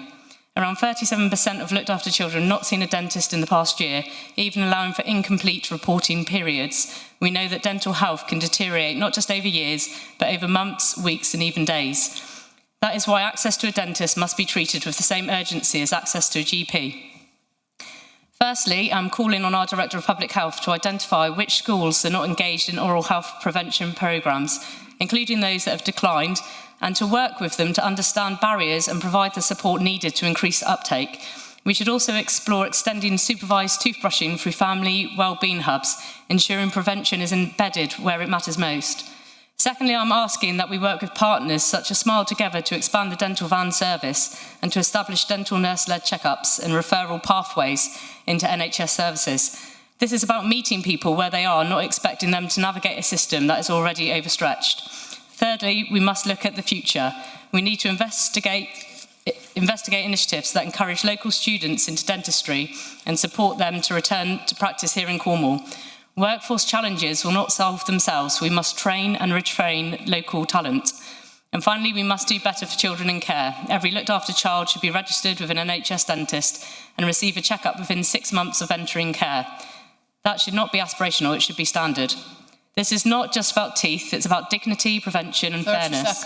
30 seconds. Oral health is health, and if we fail to act, we're allowing avoidable pain and inequality to persist. This motion is achievable, it's collaborative, and most importantly, it's necessary. I ask you to back this motion and be part of the solution.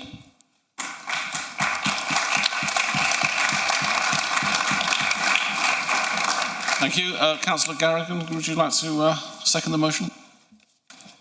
Thank you, Chair. Yes, I would.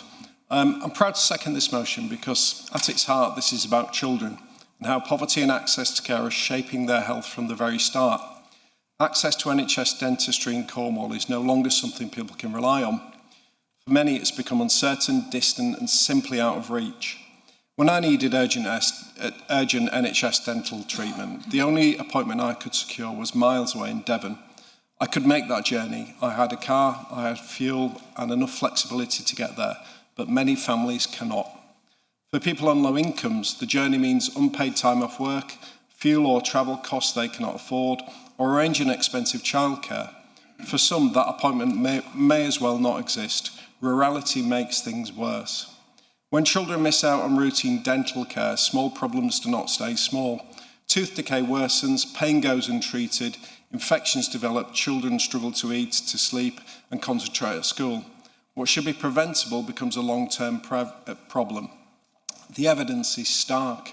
Almost 30% of 5-year-olds in Cornwall already show visible tooth decay, and children living in deprived areas are more than twice as likely to experience tooth decay as those in better-off families. Around 1 in 6 children in Cornwall live in the most deprived communities nationally. That gap opens early, and it is reinforced by access and affordability. When dental problems become urgent, 12% of people needing treatment for pain or emergencies said they ended up doing their own treatment, and 96% of those people describe themselves as having low or insecure incomes. This is what happens when care is unavailable or unaffordable. We see the same pressure in private care. More than half of people who paid privately said they could not afford it, but did so anyway, often falling into debt just to stop the pain. Parents are making desperate decisions because there is no safe alternative nearby. This motion matters because it refuses to accept this. Prevention is vital. Supervised toothbrushing programs make a real difference, but prevention cannot help a child who is already in pain. That is why mobile dental services, nurse-led care, and clearer routes into NHS treatment matter. These are practical steps that help children and families now. Council members, children only get one start in life. Tooth decay is preventable, pain should never be normalised, and no child's health... 30 seconds. No child's health should be shaped by income, distance or postcode. This motion is practical, evidence-based and focused on children's well-being. I urge members to support it. Thank you. Thank you. Thank you. Please raise your hands. Thank you, Chair. I'd like to move procedural rule 1411 A2 that the question be put. Thank you.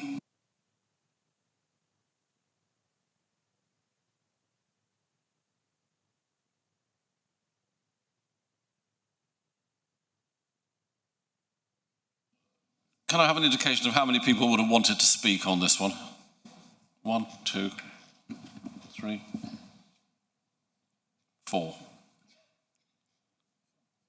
5. 5 people. Let's hear them. Sorry, keep your hands up now. Let's get the names down. Johnson, Marrington, Hanlon, Musto, and Baker. And he's putting his name. O'Connor. I got him. Did you have your name? Did you have to... Sorry, Councillor German, I ended up with 7. So, Councillor Johnson, followed by Councillor Marrington. Councillor Johnson. Chair, members, officers, we are judged not by the promises we make, but by the lives we change.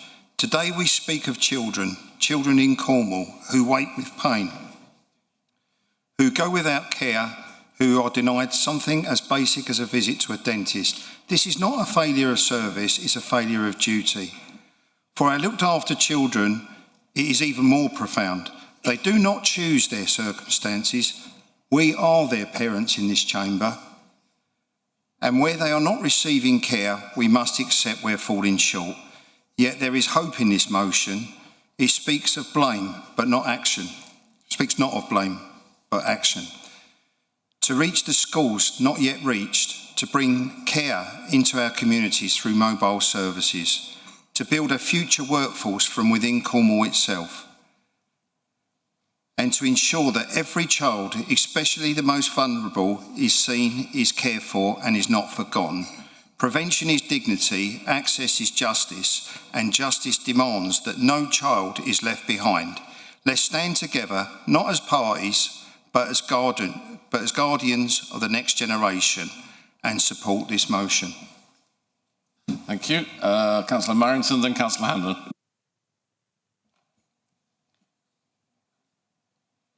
Thank you. We all know that dentists and the lack of NHS dentists are a huge concern. Councillor McKenna brought a motion a couple of years ago, particularly on children's oral health, and Councillor Moore has brought this motion today. We know this is something we have to try and get a grip on whilst understanding the limits as a council we have as regards the crux of the issue here. So first, it's important to say that public health in Cornwall has not been standing still on oral health. Within our statutory role, we are already and currently delivering strong evidence-based prevention at scale, and that is making a difference. We're investing early where it matters most. Through first dental steps, family receives support from birth via health visiting, helping to establish good habits and identifying risk early. Through the Big Brush Club, thousands of children in our most disadvantaged communities are taking part in supervised toothbrushing and building lifelong behaviours. And through Smarter Smiles, in partnership with Smile Together in our schools, we're delivering targeted oral health education, fluoride varnishing, and wider outreach to those who need it most. Whilst this may not look like it's much helping with the acute issues of limited dental provision, it's a very deliberate approach. Evidence-led prevention focusing on reducing inequalities and building good habits does help limit the terrible issues you see when young children present in hospitals for extraction. The reality is that if we develop good habits on brushing, we can help stop the issues with decay and these children facing extractions while we work concurrently on what we can do to tackle the national issues causing the problems. Because we do need to be honest here, the fundamental challenges in NHS dentistry sit at national level, in the way services are commissioned, in workforce pressures and in a system that's not kept pace with need, particularly in rural and coastal areas like Cornwall. Prevention can and does mitigate harm, but it can't fully compensate for a lack of access to routine dental care. We already work constructively with our NHS partners. The ICB has brought funding and leadership to support these prevention programmes, and together we're showing what a strong local system partnership can achieve, even within a very constrained national framework. So yes, I welcome this motion to continue to strengthen what we're already doing locally. We should continue to identify gaps, extend programmes where we can, and work with partners on practical solutions. But we should also be clear in our ambition that Cornwall does not just respond to this crisis, but helps lead the call for change. The leaders' commitment to holding a summit on dentistry this summer is a start to bringing the right people together to find that ambition to push for real change on how we approach dentistry. Because if a rural area like ours can demonstrate what works in prevention, in partnership, and innovation, then we're all well placed to make the case for a better national system. We can't fix NHS dentistry alone, but we can reduce harm, protect our communities and be a strong voice for the reform that's clearly needed. And for those reasons, I'm pleased to support this motion. Very much. Councillor Hanlon, followed by Councillor Musto. Thank you, Chair. Councillor Susan Desmond has asked me to convey her apologies for her absence because of special leave. And I am reading this note, and she's asked me to deliver in her support for the dentistry motion promoted by Councillor Rosie Moore. Councillor Desmond says, when I campaigned a year ago, top of my priority was health and dentistry and the lack of NHS dentists in Cornwall. Healthwatch created a report headed Dental Crisis in Cornwall, which highlights the situation we have in our county with very limited access to NHS dentistry. Over 4 million people have no access to NHS dentistry in the UK. Dentists are not accepting new NHS patients, hence the strain on Trelisk and the facial maxillary dental department, who are having to see emergency patients in their department is already at breaking point. We have children attending schools aged 10 who have never seen a dentist and have no concept of oral care. I've supported the Big Brush Club in my division of Poole and Tahiti. However, parents need to have access to NHS dentists. Advice from the BDA is that as soon as a child's first teeth appear, there should be access to a dentist. The mouth is the gateway to the body, and maintaining oral health is crucial to overall health. Infections in the mouth can migrate to heart valves, diabetics, and susceptible to periodontal diseases. Perhaps we need to adopt a model that Germany has with mobile dental units. We can only have more access to dentistry if we have more funding. And at the moment, the average cost of a dentist time is about £25 an hour, which is why it's not financially viable for dentists to treat NHS patients. We need to see incentives regarding the encouraging training of students in dentistry, and those who have trained should on graduation stay in the NHS for a minimum of 5 years. Seeing a dentist is now a luxury. Some waiting list for access in excess of 7 years. I grew up in a time where the dentist visited the schools. Perhaps this is something we need to see implemented, but we still come back to the crux of the matter, which is not enough money being invested in our children's oral health, and as the whole system needs to urgent reforms, as already it is life support. Or have we reached, as the BDA reports, the point of no return? Susan supports this, and so do I. Thank you. Councillor Baker, followed by Councillor O'Connor. Brilliant. In support of this motion, which is obviously benefits hugely, NHS dentistry being an issue in Cornwall and generally in pricing. I just talk 2 comments really. I think it's combination of hygiene, but also nutrition. So, because the downside of the increase in poor diets in people's health is the upside in dental caries. And then one of the facts that emerged from investigating really where we are with dentistry, and since I was sort of science advisor today or not, depending on where you'll come from, fluoridation. I was born in Birmingham. I'm not a Cornish man, I'm afraid, but I have very little dental caries, absolutely none, and I was pretty horrified to realise that we don't add fluoride to our water here, which would be a really, really simple solution, a scientific solution, a safe one. I'm pretty normal. I'm 57 years old, and it's not hurt me. So I would hope that you'd maybe consider that. It's just a note to Councillor Marrington. If it would be wonderful if we could. That would be an outcome from today as well. So, okay, and that's all I've got to comment on. Thank you. Thank you, Councillor Mustoe, followed by Councillor O'Connor. Thank you, Chair. And if I'd only spoken 7 minutes earlier, I'd have been speaking on a dentistry motion at 2:30. I just wanted to congratulate Councillor Moore and Councillor Garrigan for putting this really excellent motion before full council. It's something I'd be delighted to support. I know in the last council, in what was then the Children and Families Overview and Scrutiny Committee, we did a lot of work that was spearheaded by Councillor Pat Rogerson in conjunction with the Health Scrutiny Committee around this very issue. And as others have said, this has come before this council in the past, but I think the steps that this motion proposes are actual practicable, real steps that we can take to actually make a fundamental difference. There are much wider issues, of course, with this, as Councillor Desmond said via Councillor Hanlon around funding and so on, and that's, I think, a battle that we have to have with our MPs and with the government around the wider funding implications for NHS dentistry and the challenges that we have in rural Cornwall. One of the things that I wanted to specifically highlight and really, really welcome here is your point D in your recommendation, which is around the ensuring that all looked after children are registered with an NHS dentist.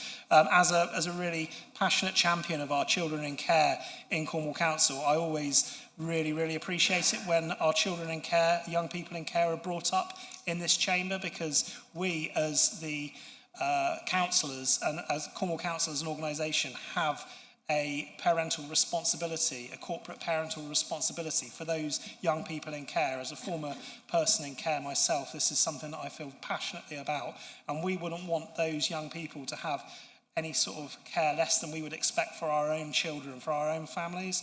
And because of this, I think it's a great motion, but having that on there as well really sort of understands that issue, and I'm just very grateful to have it in there. So thank you, and I will be supporting this motion. Thank you. Councillor O'Connor, then Councillor Frank.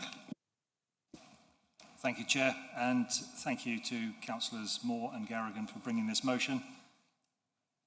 If we want a clear test of whether a system is working, ask a parent trying to find an NHS dentist for their child.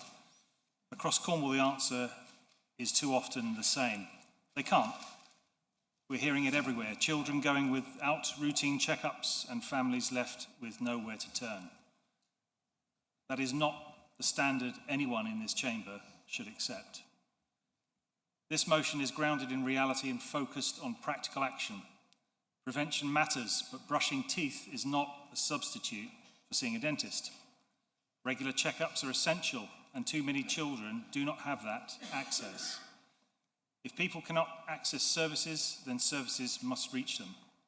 And for looked after children, this is a direct responsibility.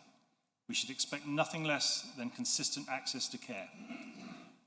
Without a sustainable workforce, we will not fix this problem. This motion brings together prevention, access, and workforce into one clear direction. If we believe that every child matters, we must prove it by making sure every child can see a dentist. Thank you. Thank you. Councillor Frank. Miraz Galeria. Yes, Chair, I was very pleased to be able to add my name to the motion as a supporter, and I thank Councillor Moore, Councillor Garrigan for bringing this forward, but not only for bringing it forward, but for all the real great thought and the collaborative work you've put into bringing it to full council. And that's evidence, for example, Councillor Muster, you're absolutely right. We've got those corporate parenting responsibilities in there, and I'm really pleased you did that too. Thank you. So tooth decay is largely preventable. And as Councillor Garrigan pointed out, in Cornwall, 30% of the 5-year-olds here, that's 30%, have visible tooth decay. And that's preventable. We need to do something about that. Strong prevention work is already in place. I've seen it firsthand through the work that we delivered in the South East Cornwall CAP in the last administration, working with Big Brush Club that Councillor Desmond referenced, and oral health prevention promotion programmes in schools. And I'm really pleased that we can pick up on that going forward, especially you mentioned, Councillor Moore, in the family hubs. I think those will be key going forward. It's a clear direction of travel from the current, the Labour government, that family hubs will play a stronger role. So I think that's a really good suggestion too. So yes, having said that, we're doing a lot of stuff here, but the underlying challenges are a national problem. That doesn't mean we stand still, and I really welcome the leader's suggestion of a dentistry summit. That's something we can all get involved in because it is preventable. It's a whole system challenge, and we can bring the partners together to really look into how we can collectively make sure that our children don't have tooth decay. Thank you. And now back to Councillor Moore for a summary before we go to the vote. Lovely. Thank you, Chairman. Thank you, Councillors Johnson, Hanlon, on behalf of Councillor Desmond, Councillor Barker, Musto, O'Connor, Frank and Marrington. Really positive words. Thank you very much. I look forward to all of us working together to build and improve on what is already in place. Thank you very much. Thank you. In that case, we go to the vote. Use your microphone stand as usual.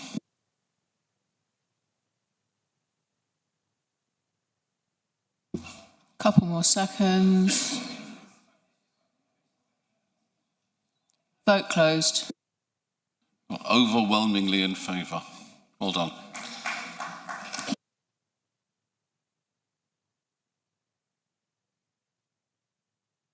And then we head to item 11.3. Cornwall Council says deprivation in Cornwall's communities must not be overlooked. This is one which is within the remit of full council to consider and vote on today. I'll ask Councillor Gripper to propose and Councillor Cole to second the recommendation set out on page 155 of your agenda pack. Councillor Gripper. Thank you. Sorry, it's a bit of a wordy title, isn't it? But I hope this is something else that we can all agree on as a council, and that is speaking up for Cornwall with one voice when the government lets Cornwall down. So last month that happened once again when the latest round of Pride in Place funding was announced. Pride in Place funding, that's a £5.8 billion programme of investment which is going to deprive neighbourhoods across the country. Across the country, that is, but not in Cornwall. So maybe we have been granted independence and we've just not been told yet. Through the Pride in Place programme, some places are receiving £2 million every year for a decade. That's £20 million in the hands of local people to spend on the things that matter to them. Just imagine what that could do here in Cornwall. Cornwall has 11 neighbourhoods in the top 10% most deprived areas in England. 7 of those have featured in that top 10% since 2015, despite changes to the way that these things are measured. Surely a programme that, in the government's own words, is the cornerstone of investment in deprived neighbourhoods would allocate some funding for Cornwall. Last year, when Cornwall was missed out, our Labour MPs blamed the previous Conservative government, which had decided which towns should get the money that was being announced at that time. They said then, "We will obviously make sure that funding allocated under a Labour government does not do what the Tories did and bypass Cornwall and much of the South West." Since then, we've had 2 further rounds of funding, which have bypassed Cornwall and much of the South West. Now, I know that writing to government to express our disappointment can start to feel a bit old, and I do understand that. But at the same time, we can't let this pass without comment, and we can't just accept that this is just how it goes with Cornwall missing out time after time. So, the motion is a chance for us, like I say, to speak as one voice on behalf of Cornwall. And it does also call on the government to publish its rural proofing. This programme has been described by some as excluding rural areas by design, so that's something that this motion aims to address. It also calls on the government to review its approach so that funding formulas are more sensitive to the realities of life and the realities of deprivation in places like Cornwall. So ultimately, the motion calls on the government to do right by Cornwall, to provide the funding and support, as they have elsewhere, 30 seconds. to tackle deprivation in our communities, and I hope that this is something that all members of all parties will get behind. Thank you. Just slightly distracted by the noise outside. Councillor Cole, do you like to second the proposal? Thank you, Chair. I'm pleased to be able to second this motion. It is important that we challenge Westminster and Whitehall on why no communities in Cornwall receive funding through the Pride in Place programme. Councillor Gripper has focused on the lack of rural proofing and that the methodology put in place is clearly wrong. I would actually call the approach a nonsense, because how can any assessment of deprivation fail to identify a single community in Cornwall for investment from a programme focusing on deprived communities? Now, I'd like to contrast the non-investment in Cornwall with what has happened in Wales. Cornwall has a population of about 580,000 people, while the number of people in Wales is around 3.2 million. I make that a ratio of about 1 to 6. We have only one principal authority, but there are 22 such authorities to the west of Offa's-Dyke. And in the round of funding announced last autumn, funding was made available for one or more communities in every single one of these councils. 9 of the council areas in Wales were granted £20 million for a neighbourhood.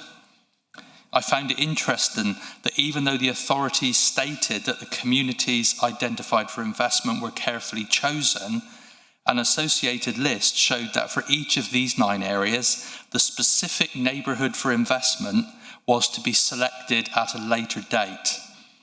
In addition, a further £1.5 million to upgrade public facilities were allocated to every single one of those 22 councils in Wales. So how can it be that communities in Wales will be getting £213 million, but Cornwall has been allocated nothing? If we had the same pro rata funding by population, Cornwall would have got £38 million. We need to collectively challenge this. Please support the motion. Thank you. Thank you, Chair. I'd like to move procedural rule 1411A2 that the question be put. So far I've got one person would like to speak on. Oh, hang on. We've worked hard, Councillor German, I appreciate what you're doing, but we've worked hard to get debates here, and I think we ought to have them. So I've got...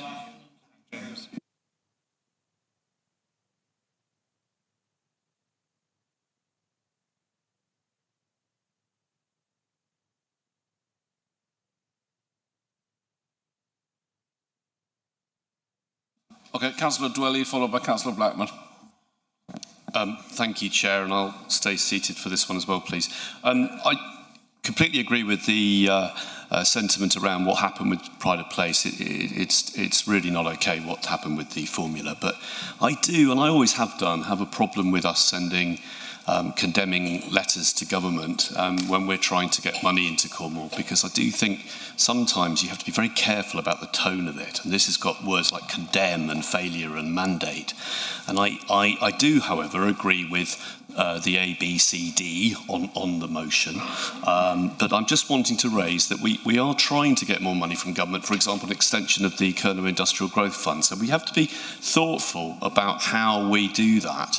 And not look like we're just doing two fingers every time we don't get something. I don't think Cornwall comes across well as playing the victim mode. I think we need to be putting forward reasons to fund us. Anyway, having said that, Ruth, and we did talk about this, and I think you understand, and you've already referred to my concerns about that. However, can I suggest something as an additional item, which I think you'll find helpful?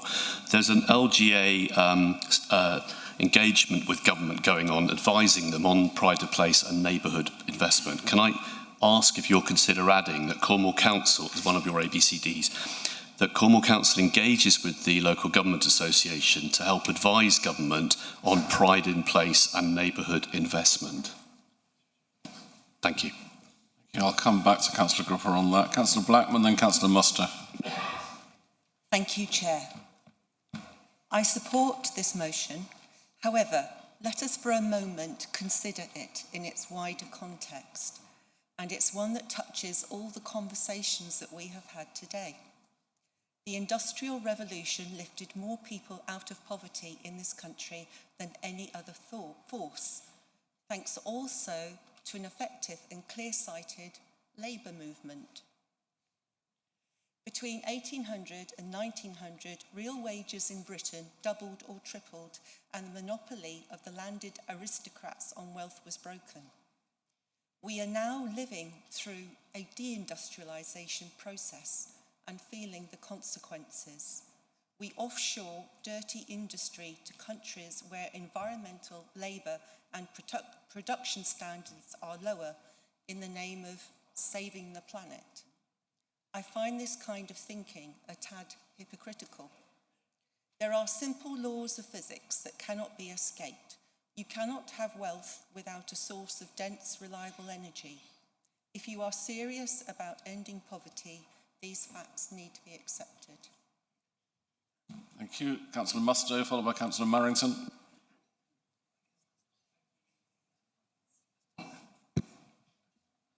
Thank you, Chair. Yes, and it's again an excellent motion by Councillor Gripper, and the issues with the Pride in Place funding programme has been one of my big things I've been moaning about since it was last announced in September last year. At the time, our then Cornwall Chamber of Commerce CEO John Brown said he was sure there was a miraculous set of indices the government has taken a look at to distribute these funds, but he thought it was a bit strange that they've attributed them all to Labour red wall areas, and as a result we perhaps missed out. In January this year, one of our great local community interest companies was invited to a jazzy Pride in Place reception at number 10 Downing Street, where the Prime Minister addressed a packed room about the success of the programme so far. And Cornwall was highlighted in the map of achievements that was proudly displayed, despite not actually getting any funding. I thought maybe we would give them the benefit of the doubt. I mean, why would they invite a Cornish organisation to an event like this, highlight Cornwall in this way? Surely it wasn't a mistake, and instead meant Cornwall might be getting some Pride in Place funding when the next round was announced. But sadly they weren't. I mean, maybe the organisers of that reception, they just didn't tell the Prime Minister that Cornwall wasn't included, or maybe he didn't ask, I'm not sure. I think I completely get where Councillor Dwelly's coming from, and I do think that as the administration and myself, I was invited along to one of these things. We actually met, Councillor Priest and myself actually met with the Minister for Devolution in St Austell recently, and I know Councillor Frost and others also met with ministerial colleagues and MPs, and we all sang from the same hymn sheet there as a need for economic growth funding and an equivalent of Pride in Place funding for Cornwall. So it isn't just about writing letters and moaning that we're not getting something. It's about having a combined cross-party approach from Cornwall to the government to make the case, which Councillor Gripper's very much said so in her motion, as to why we should be getting funding equivalent of Pride and Place. And I know our Labour MPs, they're probably just as frustrated to be part of a government that has, for now, excluded Cornwall from this process, and I hope that we will be included in the future, and I'm very happy to support this motion as part of the race to get there. Thank you. Thank you. Councillor Marrington, then Councillor Frost. Yeah, I get the point that sometimes writing letters, we get a bit blasé about just writing random letters asking for things. But I think with this motion, I think it's so important we write a letter that's, and we can do a nice letter. It doesn't need to be, we don't need to play the victim mode. I think there is something there about looking at what's gone on from when we sat here, when we had the budget conversation, and we, those couple of weeks before, we realised the government weren't going to give us that money or the extra bit with the remoteness aspect, to looking at when they straight away came in and the Better Buses bill came out, and that money hasn't been seen in rural areas.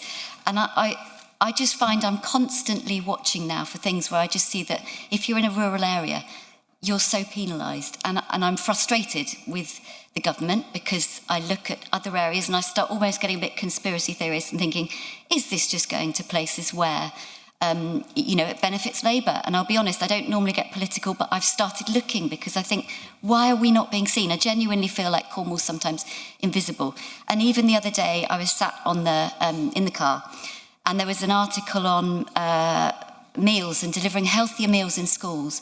And it was another one of those where they had a really good discussion about it, but they ended up saying that they can't really do it in smaller schools. And of course down here, or they can't make it add up. Another example where we're penalised because we've got so many small schools to just deliver these things. So somehow these things are invisible. Even commissioning, we don't have the organisations out there to come and really make things competitive often. Our home to schools transport, our SEND, we don't have, if you're in an urban area, you've got schools to choose from, but if you have to do that here, they might be 50 miles away or more, and the costs are more. So I think in this case, I really, really support this motion, and I think we could do a really good letter, and I think we need to get somebody down here, or people down here, to just look, because from that Pretty Poverty report onwards, looking at the masking that happens and the way we report, I think anything that gets them to just look and answer and say how we can be better supported, I'd be really grateful that we do that. Thank you. Thank you. Councillor Frost, then Thomas.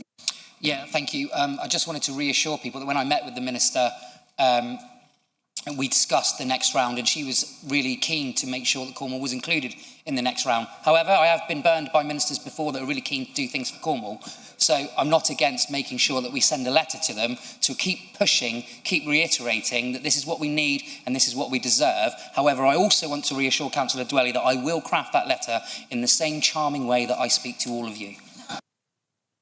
Thank you. Assurance. Sounds like a threat. Councillor Thomas. Thank you, Chair. I still think Cornwall is regarded as the second deprived area in geographical Europe. I think it becomes second to Moldavia. I couldn't let this moment go by without commenting on Councillor Cole's remarks about Wales. I'm sure my fellow Welshmen and people of Welsh descent in the council chamber, when you have visited Wales, you do see that wealth. It really is there. And it was there during the previous Labour administration. I can remember very clearly walking around Cardiff in the 2000s and being quite impressed by the amount of money that was flowing into the city. And I've always felt conscious, having been nearly 50 years a Welshman living in Cornwall, about the poverty I saw from day one when I first arrived here in '79. And I felt that it was something, the person who drove me down to that interview 50 years ago referred to Cornwall as being rough and ready. And I look around it now, and it's certainly not like that now. But there's certainly a difference between how, as an area, we are treated compared to other parts of the UK. And I think the letter is necessary. And I think Councillor Dwelly is right to caution the tone. And I am pleased to hear that the leader's tone will be in a pleasing manner. But it has to be said, And we mustn't be seen to be whinging, but I think we need to be saying, we are here. We need to be taken notice of. And I don't think we should be ashamed when we are in other parts of the country to make people aware of how Cornwall really is. Thank you. And Councillor German. Thank you, Chair. Before we write to government, could we possibly undertake ourselves an analysis of our spend in our rural areas compared to our urban areas? What services are available in our urban areas compared to our rural areas? And could we publish our rural proofing policy? Thank you. Thank you. And Councillor McGillen, did you put your hand up there?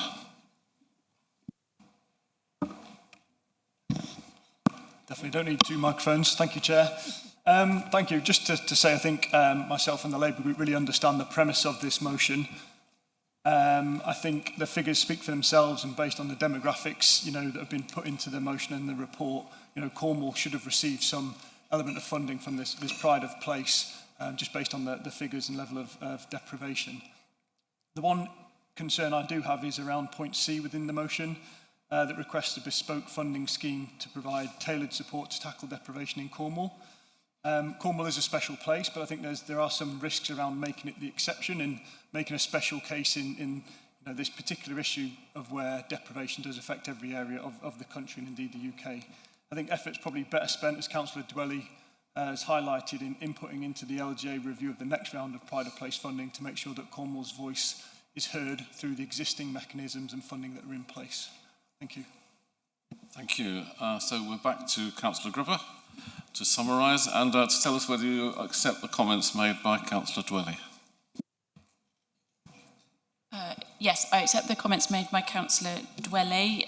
Councillor McGowan and I had a brief exchange about this earlier. I mean, for me, the important thing is that Cornwall should get some funding, whether that's through a bespoke package or through Pride in Place. It almost doesn't matter, but we've been missed out again, and I think taking on board all the comments about, how to make that point in a considered and effective way, as Councillor Thomas said, I think we do need to make the point. The bespoke package, I mean, that was partly following conversations I'd had with officers about some of the conversations that they'd been having and what they thought might be the best and the quickest route. But as I say, I think it's about the funding, not necessarily what that looks like. Thank you to Councillor Blackman for sort of speaking to the wider context.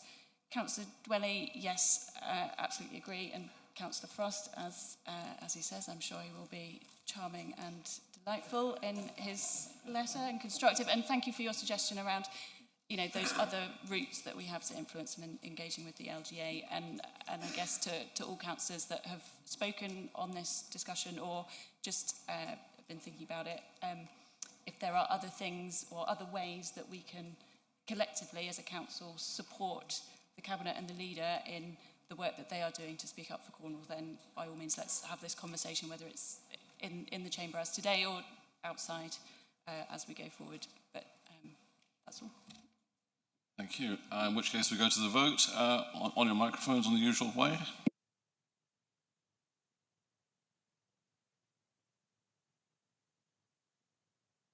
Couple more seconds.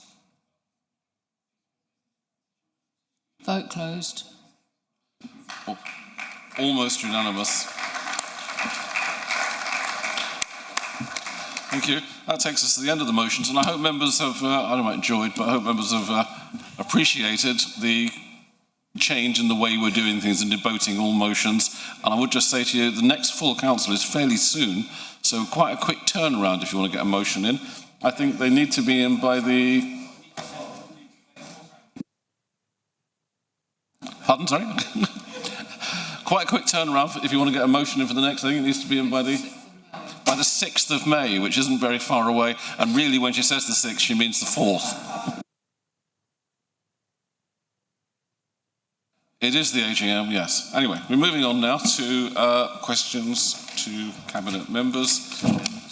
Sorry, a few people. Sorry, Councillor German, Councillor Evans, Donathorne, Rowe, Cole, O'Connor. What's her name?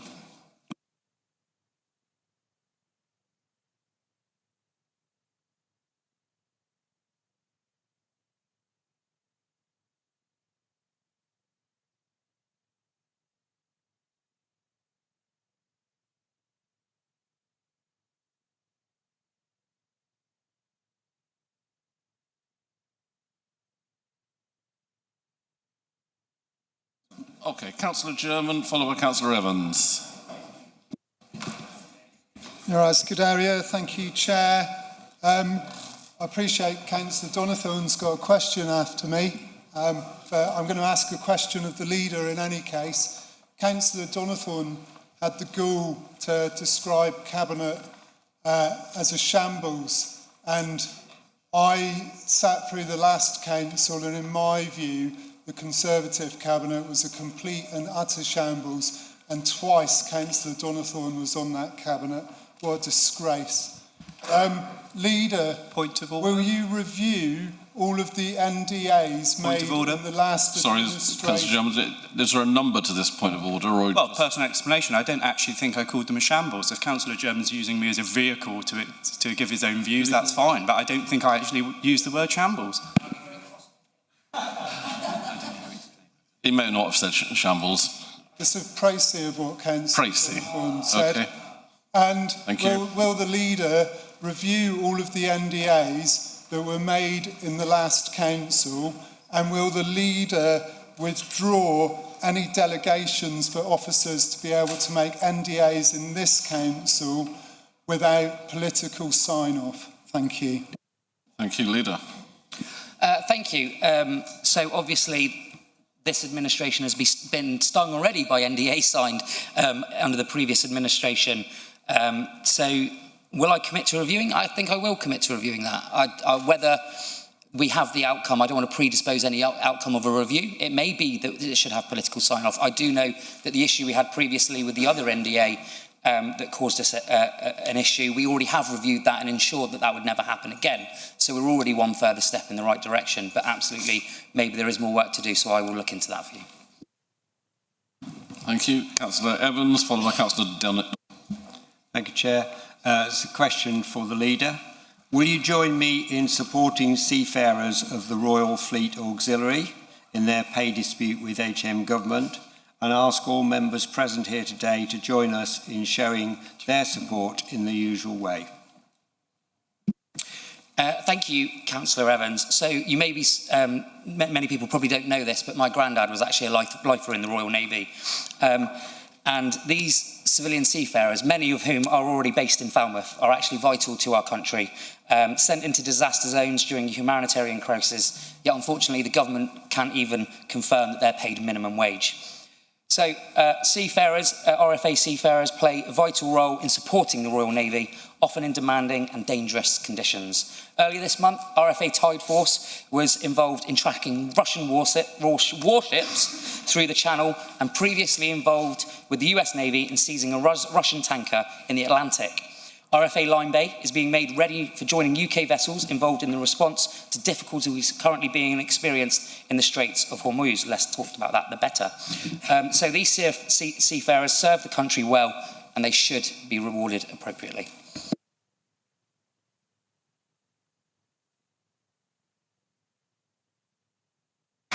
Thank you. Councillor Donathorne, then Councillor Rowe. Thank you, Chairman. And by the way, I think the Cabinet are full of nice people. Just I'll make that very clear. Turns out I'm living rent-free in Councillor German's head for some reason. Following the motion that was passed earlier, tabled by colleagues Councillor Creek, Laborde and others, most of the Cabinet voted in favour of the motion, which stated that it would pause the commencement of chemical weed treatment currently scheduled for May 2026 until a meaningful public consultation process has been completed. Given that members of the Cabinet voted for that, the question to the leader is that now Cabinet policy? Thank you. So unfortunately I got cut off, so I couldn't finish my speech. No offence, Anita, I was over time. And which I was going to say that regardless of the outcome of today's motion is that we would review the situation, because obviously we do recognise the feeling. I voted for the motion because there are things within that motion that I absolutely agreed with, particularly around the engagement with the town and parish councils. Bodmin Town Council, you know, my own local council, asked for a 6-month review. You know, fair enough. So just so they could understand what was being asked of them. Absolutely fair enough, no problem with that. However, I'm not going to stand here and say that there aren't issues I've got within it as well. So I think what we need to do is now take stock and look how we can reset this process and make it beneficial. Because absolutely, our residents want to see cleaner streets. And that is something I am going to focus on. So we just need to make sure we get it right and bring those people on the journey with us. Thank you. Councillor Rowe, followed by Councillor Coles. Thank you, Chair. My question is for Councillor Painter. The local energy plan identifies the need for 500 megawatts of onshore wind in Cornwall. What is the plan to achieve this? There is potential here for large annual profits to be made. Will this profits be going to private developers, or is there any way that it will be going to Cornwall Council? Thank you for your question. You'll have heard my answer to the public question earlier, where that's almost a similar sort of question about what is the council going to do. You know, we do own and operate one large turbine. We have a large solar farm. We have a number of other solar installations. And we also work with our county farms, and many tenants have also put onshore wind turbines on their farms. We will continue to do that. I said we had the 8 million capital that is sat there for renewable investment. We are looking at ways and means of doing that.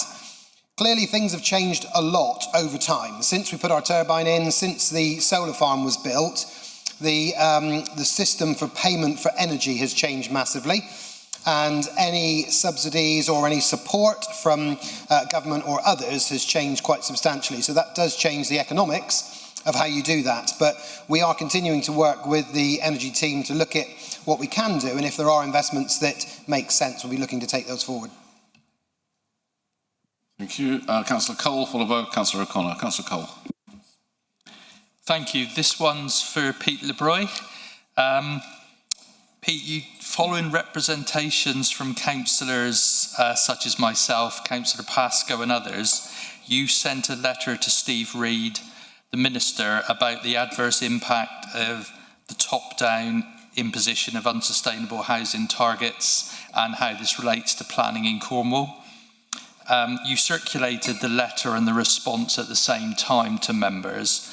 I've got to say I was somewhat disappointed that the letter you sent didn't really reflect the issues we'd raised with you in terms of how planning is being undermined and how difficult this sort of target is making the new plan making process. So it's a simple question.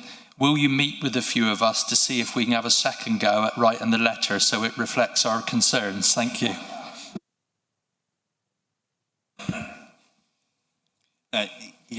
Thank you, Councillor Cole. What a great question.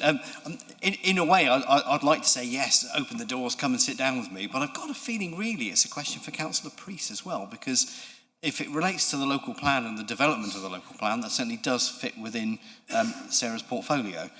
So I think maybe Sarah and I ought to have an informal chat with you and see where we take that from there. Is that good enough? I think me and a couple others would be delighted to meet with you both. And we could possibly even do it on Friday at the local plan workshop. Thank you. Councillor O'Connor, followed by Councillor Thomas and Kenyon. Councillor O'Connor. Thank you, Chair. This is to Councillor Priest, please. Can the portfolio holder confirm whether we are satisfied that Cornwall's planning system is operating fairly, transparently, and in a way that gives parish councils, residents and local communities confidence that their material concerns are genuinely considered in the decisions that are made?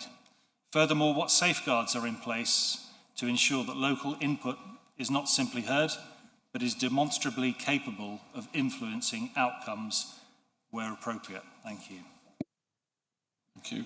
Councillor Priest. Morass. The planning team provides some 12,000 decisions every year. It's approximately 1,000 a month. 92% of those planning applications are approved, and 95% of those are in line with town and parish council views. Of decisions that are appealed, the Inspectorate agrees with over 70% of our decisions. Are all of those decisions easy and agreed by everyone? Inevitably not. Planning creates a binary answer where people often feel they are either winners or losers. But what planning does is make important decisions which enables affordable homes to be built or employers to extend their business premises. The planning process includes a statutory consultation process. We work with developers on larger sites to undertake pre-application engagement, which includes asking them to undertake public sessions, which are usually face-to-face, offering local people the opportunity to talk to developers and their technical advisors. We have arrangements in place for applications to be heard at planning committees, and we continue to lobby government on matters that are important to our residents, including responding to government consultations. We have a planning partnership working with representatives from town and parish councils, and all views relating to the material planning considerations are properly considered during that process. There is, however, a reality that planning decisions have to be made in accordance with national and local plan. The government has increased the council's housing target from 2,700 homes a year to nearly 4,500. We are unable to achieve this, which means that we are subject to the presumption in favour of sustainable development, meaning that proposed developments should be granted planning permission unless their adverse impacts significantly and demonstrably outweigh their benefits, often referred to as the tilted balance. On the ground, this means that more sites will be considered suitable for housing than before. We want to create happy, healthy, productive places where people want to live and work. A well-built, secure home is a foundation for a good, healthy life. But Cornwall has a housing crisis. There is not only a lack of homes, but a lack of choice that meets the diverse needs of our communities. This means providing more options, from social renting to buying homes and building homes for every stage of life, including meeting the specialist and the supported housing needs for our communities. Achieving delivery of these homes requires change across many of our communities. We know that this is hard, but we cannot be afraid to deliver the change. Councillor Priest, can I ask you to wind up, please? We've got some other questions to get through. Without it, our places don't stay the same, they decline. My final paragraph, if you will. Planning decisions have to be made in accordance with national and local plan, and the best way to influence the decisions is to engage in the policy setting process at the outset. Over the lifetime of this administration, we will be setting our new policy through the local plan, working with communities, members, town and parish councils, amongst other stakeholders. It is this plan where our policies and sites are set, and it is here where people can get involved. We carried out 24 sessions of community engagement of our local plan over the last 6 months, where we listened and took stock of local needs. We will be doing much more going forward, so please do get involved. This is the place to influence how policy will form decision-making going forward. Maras. Thank you. Thank you. Councillor Thomas and Kenyon, followed by Councillor Wilson. This is for a question, please, to portfolio holder Peter LeBroy. Right. My main question is, it has been brought to my attention that there may be inconsistencies in how information is provided to disabled applicants under the age of 55 within the home choice system.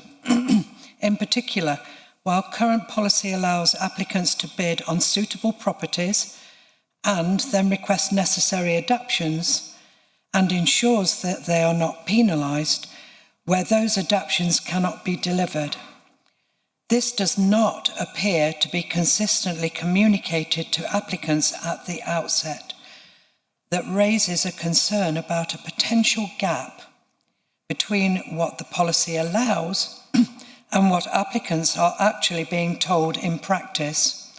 Can the portfolio holder confirm what steps are being taken to ensure that all disabled applicants receive clear and consistent information about their rights and options within the home choice system and at the point of application?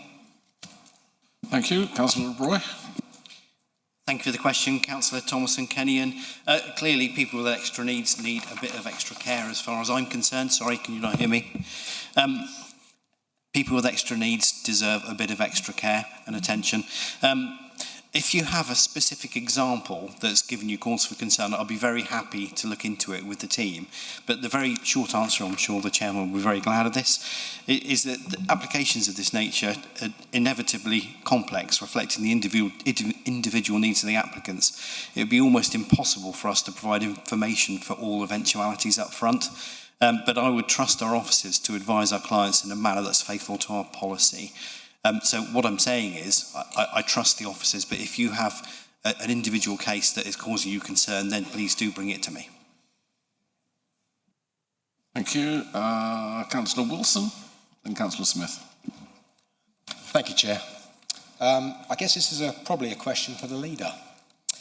In response to the earlier public question about the financial viability of Treveth, I would like to ask a question concerning the strategic partnership between Vistry, the major house builder, and Treveth. The Financial Times on the 14th of March reports that Vistry has issued a profits warning and its share price has plunged 40% in 1 month. I checked this morning, it's now 56%. The chief executive and the chair have gone, and 2 accountants are under investigation by authorities. In 2019, under the then Cabinet and support from senior officers, Treveth was established and their management were provided with wholesale liability protection. So, my question, can the leader explain how the Cabinet can ensure, on behalf of Cornish residents, that the Treveth management, their professional advisors and board are diligent in all they do, bearing in mind the high level of protection they have been afforded against negligence and mismanagement claims with the get out of jail free warranty protection given to them by Cornwall Council? And in the interests of transparency, will the Council make the details of this warranty protection offered public? Thank you. Thank you. Leader? It's not a question for me, unfortunately. That's not within my portfolio. It's with either Adam as Deputy Leader, who has the portfolio of the external companies. Thank you for your question. Probably would be easier if I sat down, wouldn't it, when these chairs don't move, but force of habit over rather too long.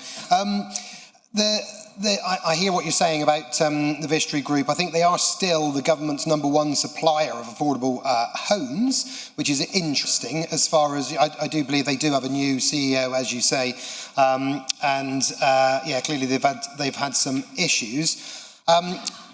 In spite of that, anybody we work with, you know, we've known in the past of other Cornish developers, whether that's Midas or other companies that have gone bust and have caused issues for Cornwall Council or other bodies that they're working with. I think we always have to go through those due diligence issues around anybody who's working with us, and that goes the same for our group of companies. So we do make sure that that happens, and we make sure that we are, you know, working closely with them, albeit within the realms of the shareholder and the owner of the company. So I can, you know, get a longer, more detailed answer to you, but that's obviously off the top of my head. Thank you. Thank you. Councillor Smith and Councillor Lyne. Thank you, Chair. My question is to the portfolio holder for environmental, Councillor Rich. But it's linked to other portfolio holders for transport, environment and farms. With the recent publicity and concerns raised by Cornwall Council with South West Water with the pollutions of rivers and bathing water, I wish to raise the following. The Carradine Trail in South East Cornwall is a popular route for residents and visitors that passes through a number of divisions in South East Cornwall. Yet it has been affected for several years by ongoing pollution linked to nearby council-owned farm. Contamination runoff is seeping onto the trail, drains are overflowing near Trewargy Manor, and there are reports of animal waste escaping from an old farm building used to store animals over the winter. Despite raising this with the Farm Officer, Highways and Environmental Department, responsibility continuously is passed around, and that the issue remains unsolved after 6 years. Yes, 6 years. In the meantime, members of the public are driving, cycling, running and walking their dogs are regularly exposed to this pollution. Does the portfolio holder agree with me that this now must be treated as urgent, and will they commit to coordinating their departments to resolve this problem? Thank you. Councillor Rich. Thank you, Councillor, for your question. I'm aware of the issue because you've been obviously copying me into your conversations with Cornwall Council officers about this. Obviously, it is a problem. I do, as part of my role, I do attend a group called Speak Out to Help Out, which is it's a sort of support network really for farmers, for people in the farming community. I do know from attending those meetings and from speaking to the farming world and officers, obviously we've had unprecedented rainfall this year, and that really has exacerbated I appreciate this issue's been going on for some time, but this rainfall certainly hasn't helped.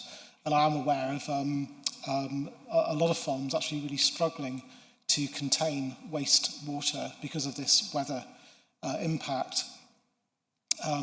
However, yeah, I absolutely agree with you. This is a really serious issue, and I know that officers are working on it.